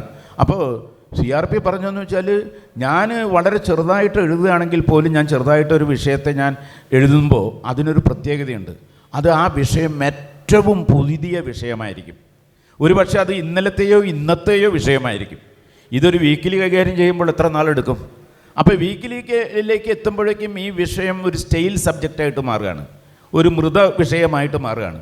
അപ്പോൾ അതത് സമയത്ത് ഉണ്ടാകുന്ന പ്രധാന പ്രശ്നങ്ങളെക്കുറിച്ച് വളരെ വൈകാരികമായും വേണമെങ്കിൽ സൂക്ഷ്മമായും വിശദമായും ഒക്കെ അവതരിപ്പിക്കാനായിട്ട് നമുക്ക് ഒരു സോഷ്യൽ മീഡിയ ഉണ്ട്. ഫേസ്ബുക്ക് ആയാലും വാട്സപ്പൊക്കെ ആയാലും. അപ്പോൾ ആളുകളുടെ ഒരു വലിയൊരു വിചാരമെന്ന് വിചാരിക്കുന്നത് എന്താ വെച്ചാൽ ഞങ്ങളൊക്കെ ഒരു വളരെ സേഫ് സോണിലിരുന്ന് ഞങ്ങൾ ഈ വിമർശനങ്ങൾ എഴുതുകയാണെന്നുള്ളൊരു ധാരണ ഈ പ്രതികരണക്കാർക്ക് മുഴുവനും അതിലുള്ളതായിട്ട് കാണാം. അതുകൊണ്ട് അവർക്ക് അതിൽ ശകാരങ്ങൾ ചൊരിയുന്നുണ്ട്, അസഭ്യങ്ങൾ ചൊരിയുന്നുണ്ട്, ഇതൊക്കെ ഉണ്ട്. അതൊക്കെ ഈ സംവാദത്തിൻ്റെ ഭാഗമായിട്ട് തന്നെയാണ് അത് കാണുന്നത്. അങ്ങനെ തന്നെയാണ് കാണുന്നതെന്നാണ് പറയുന്നത്. ഞാൻ ഇടതുപക്ഷത്തെക്കുറിച്ച് എഴുതുമ്പോൾ എല്ലാ വലതുപക്ഷക്കാരും സിന്ദാബാദ് വിളിക്കും, വലതുപക്ഷത്തെക്കുറിച്ച് എഴുതുമ്പോൾ എല്ലാ വലതുപക്ഷക്കാരും സിന്ദാബാദ് വിളിക്കും. ഈ വിധത്തിലുള്ള സോഷ്യൽ മീഡിയയിലെ ഒരു അവതരണങ്ങൾക്ക് ആണ് ഇന്ന് കൂടുതൽ വായനക്കാർ, കൂടുതൽ പ്രതികരണങ്ങളുള്ളത്. അത്തരത്തിലുള്ള പ്രതികരണങ്ങൾ ഇന്ന് വാരികൾക്ക് അല്ലെങ്കിൽ മാസികകൾക്ക് അത് സാധ്യമല്ല. പിന്നെ ലോകത്തിലെ ഏത് കൃതി, ഇപ്പം ഞാൻ പറയുകയാണ്, ആദ്യഘട്ടത്തിൽ ഈ പാവങ്ങൾ പ്രസിദ്ധീകരിച്ചപ്പോൾ 59 കോപ്പികളാണ് അതിൻ്റെ ആദ്യം പോയത്. 59 കോപ്പികൾ ഈ പാവങ്ങൾ പ്രസിദ്ധീകരിച്ചപ്പോൾ. ആ പാവങ്ങൾ പ്രസിദ്ധീകരിച്ചിട്ട് അതിൻ്റെ ഒരു ഭാഗം എത്തുമ്പോഴേക്കും ഫ്രാൻസിൻ്റെ ചരിത്രം, അതിൻ്റെ സംസ്കാരം, രാഷ്ട്രീയം തുടങ്ങിയിട്ടുള്ള ചില ചാപ്റ്ററുകൾ അതിലുണ്ട്. അതിലൊക്കെ തട്ടിത്തടഞ്ഞ് വായനക്കാർ വീണ് അവരത് ഒഴിവാക്കുക ചെയ്തത്. പക്ഷേ പിന്നീട് ഈ ഇതേ പാവങ്ങളുടെ 2ാമത്തെ എഡിഷനും 3ാമത്തെ എഡിഷനും പ്രസിദ്ധീകരിച്ചപ്പോൾ അത് 5000-ലും 6000-ലും ഒക്കെ ഇതിൻ്റെ അപ്പുറം പോയി. അപ്പോൾ ഇന്നും അത് വായിക്കപ്പെടുന്നുണ്ട്, ഇന്നും അതിൻ്റെ എഡിഷൻ ഇറങ്ങുന്നുണ്ട്, ഇന്നും ഇറങ്ങുന്നുണ്ട് അതിൻ്റെ പുതിയ എഡിഷനുകൾ. അപ്പം അത് ചില കാലത്ത് ചില കൃതികൾക്ക്, ചില നോവലുകൾക്കൊക്കെ വായനക്കാരുടെ അഭിരുചികൾക്കനുസരിച്ച് അല്ലെങ്കിൽ അവരുടെ സൂക്ഷ്മമായിട്ടുള്ള ആസ്വാദന നിലവാരത്തിലേക്ക് കടന്നു വന്നില്ലെന്ന് വരാം. പക്ഷെ പിന്നീട് ആ കൃതികൾ കൂടുതൽ വായിക്കപ്പെടുകയും അംഗീകരിക്കപ്പെടുകയും ഒക്കെ ചെയ്യുന്നുണ്ടെന്നാണ് എൻ്റെ വിശ്വാസം. സാറ് നേരത്തെ ശക്തനമ്പുരാനെ കുറിച്ച് ഒരു റീൽ തയ്യാറാക്കിയപ്പോൾ അതിൽ ആ ശക്തനമ്പുരാൻ ജീവിതത്തിൻ്റെ ആദ്യ ഭാഗത്തിൽ 7000 വ്യൂവേഴ്സാണ് ഉണ്ടായത്. അത് കഴിഞ്ഞ് അദ്ദേഹത്തിൻ്റെ 2 ഭാര്യമാരെ കുറിച്ച് പറഞ്ഞപ്പോൾ 7 ലക്ഷം വ്യൂവേഴ്സ് ഉണ്ട് എന്ന് പറഞ്ഞു. അപ്പോൾ അതിൽ ഈ കാലഘട്ടത്തിൽ വായനക്കാരുടെ മനോഭാവത്തിൽ മാറ്റം വന്നു എന്നാണ് ഉദ്ദേശിക്കുന്നത്. 80കളിലൊക്കെ പ്രസിദ്ധീകരണങ്ങൾ എന്ന് പറഞ്ഞ് പൈങ്കിളി നോവലുകൾ എന്നൊക്കെ പറഞ്ഞ് മാറ്റി നിർത്തപ്പെട്ട സാഹിത്യം ഇപ്പോൾ മുഖ്യധാരാ സാഹിത്യത്തിലേക്ക് വരുന്നുണ്ടോ? അത്തരമൊരു രീതിയിലേക്കാണോ ആളുകളുടെ മനോഭാവം എന്ന കാര്യത്തെക്കുറിച്ച് അറിഞ്ഞുകൊള്ളാം. അല്ല, ഞാൻ പറഞ്ഞു വരുന്നത് വെച്ചാൽ വായനക്കാരുടെ വലിയ ഒരു ഷിഫ്റ്റിംഗ് നടക്കുന്നുണ്ട്. അവർക്ക് വളരെ പെട്ടെന്ന് പ്രതികരിക്കാൻ പറ്റുന്നൊരു മാധ്യമം എന്ന് പറയുന്നത് സോഷ്യൽ മീഡിയ തന്നെയാണ്, ഒരു സംശയവുമില്ല. അത് ഫേസ്ബുക്കും വാട്സാപ്പും അതുപോലെ തന്നെ ഇൻസ്റ്റഗ്രാമും ഒക്കെ തന്നെയാണ്. നിങ്ങൾക്ക് ഒരു വിഷയത്തിനെക്കുറിച്ചുള്ള പെട്ടെന്നൊരു അഭിപ്രായം തോന്നുമ്പോൾ ആ വിഷയത്തിന് വേണ്ടിയിട്ടുള്ള നിങ്ങൾക്ക് എഴുതാനുള്ള ഒരു അവസരം നിങ്ങൾക്ക് തരികയാണ്. ഇതും വേറെ ഒരു മീഡിയയ്ക്കും ഇന്നത് സാധ്യമല്ല. അതുകൊണ്ട് സ്വാഭാവികമായിട്ടും അതിൻ്റെ ഉള്ളിലേക്ക് പോകും. പിന്നെ രണ്ടാമത്തത്, നമ്മളിവിടെ നേരത്തെ സൂചിപ്പിച്ചതുപോലെ ഈ വളരെ ഗൗരവപൂർണ്ണമുള്ള വായനയുടെ ഒരു ലോകം പതുക്കെ ചുരുങ്ങി വരികയാണെന്നുള്ള കാര്യം യാതൊരു സംശയവുമില്ല എനിക്ക്. അത് നോവലായാലും അത് കവിതയായാലും കഥയായാലും അത് നിരൂപണമായാലും. ഇന്ന് ഇപ്പോൾ നിരൂപണത്തിൻ്റെയൊക്കെ ഒരു അവസ്ഥ എന്ന് പറയുന്നത് തീർത്തും അതൊരു ചരമശയ്യയിലാണ് എന്ന് വേണമെങ്കിൽ നമുക്ക് തീർച്ചയായിട്ടും പറയാൻ നമുക്ക് കഴിയും. കാരണം ഇന്നത്തെ പുതിയ എഴുത്തുകാരെന്ന് പറയുന്നത് അത്തരത്തിലുള്ള ആ വിമർശനങ്ങളെ അവർ ഭയപ്പെടുന്നവരാണ് യഥാർത്ഥത്തിൽ. അതിനെ ഉൾക്കൊള്ളുന്ന ആളുകളുടെ ഇത് കുറവാണ്.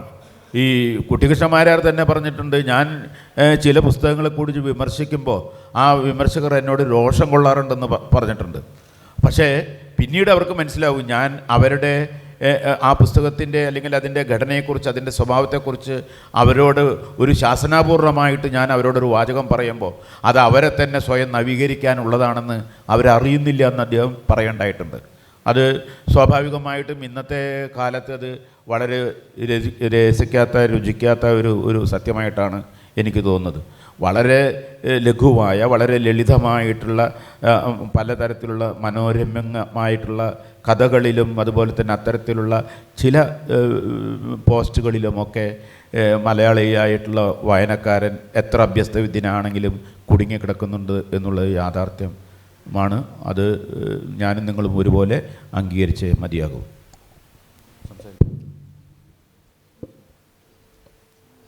നമുക്ക് ഈ സമയം ഇവിടെ തീർന്നുകൊണ്ട് ഈ സെഷൻ നമ്മളിവിടെ അവസാനിപ്പിക്കുകയാണ്. കേട്ടിരുന്ന നിങ്ങൾക്കെല്ലാവർക്കും പ്രത്യേകം നന്ദി.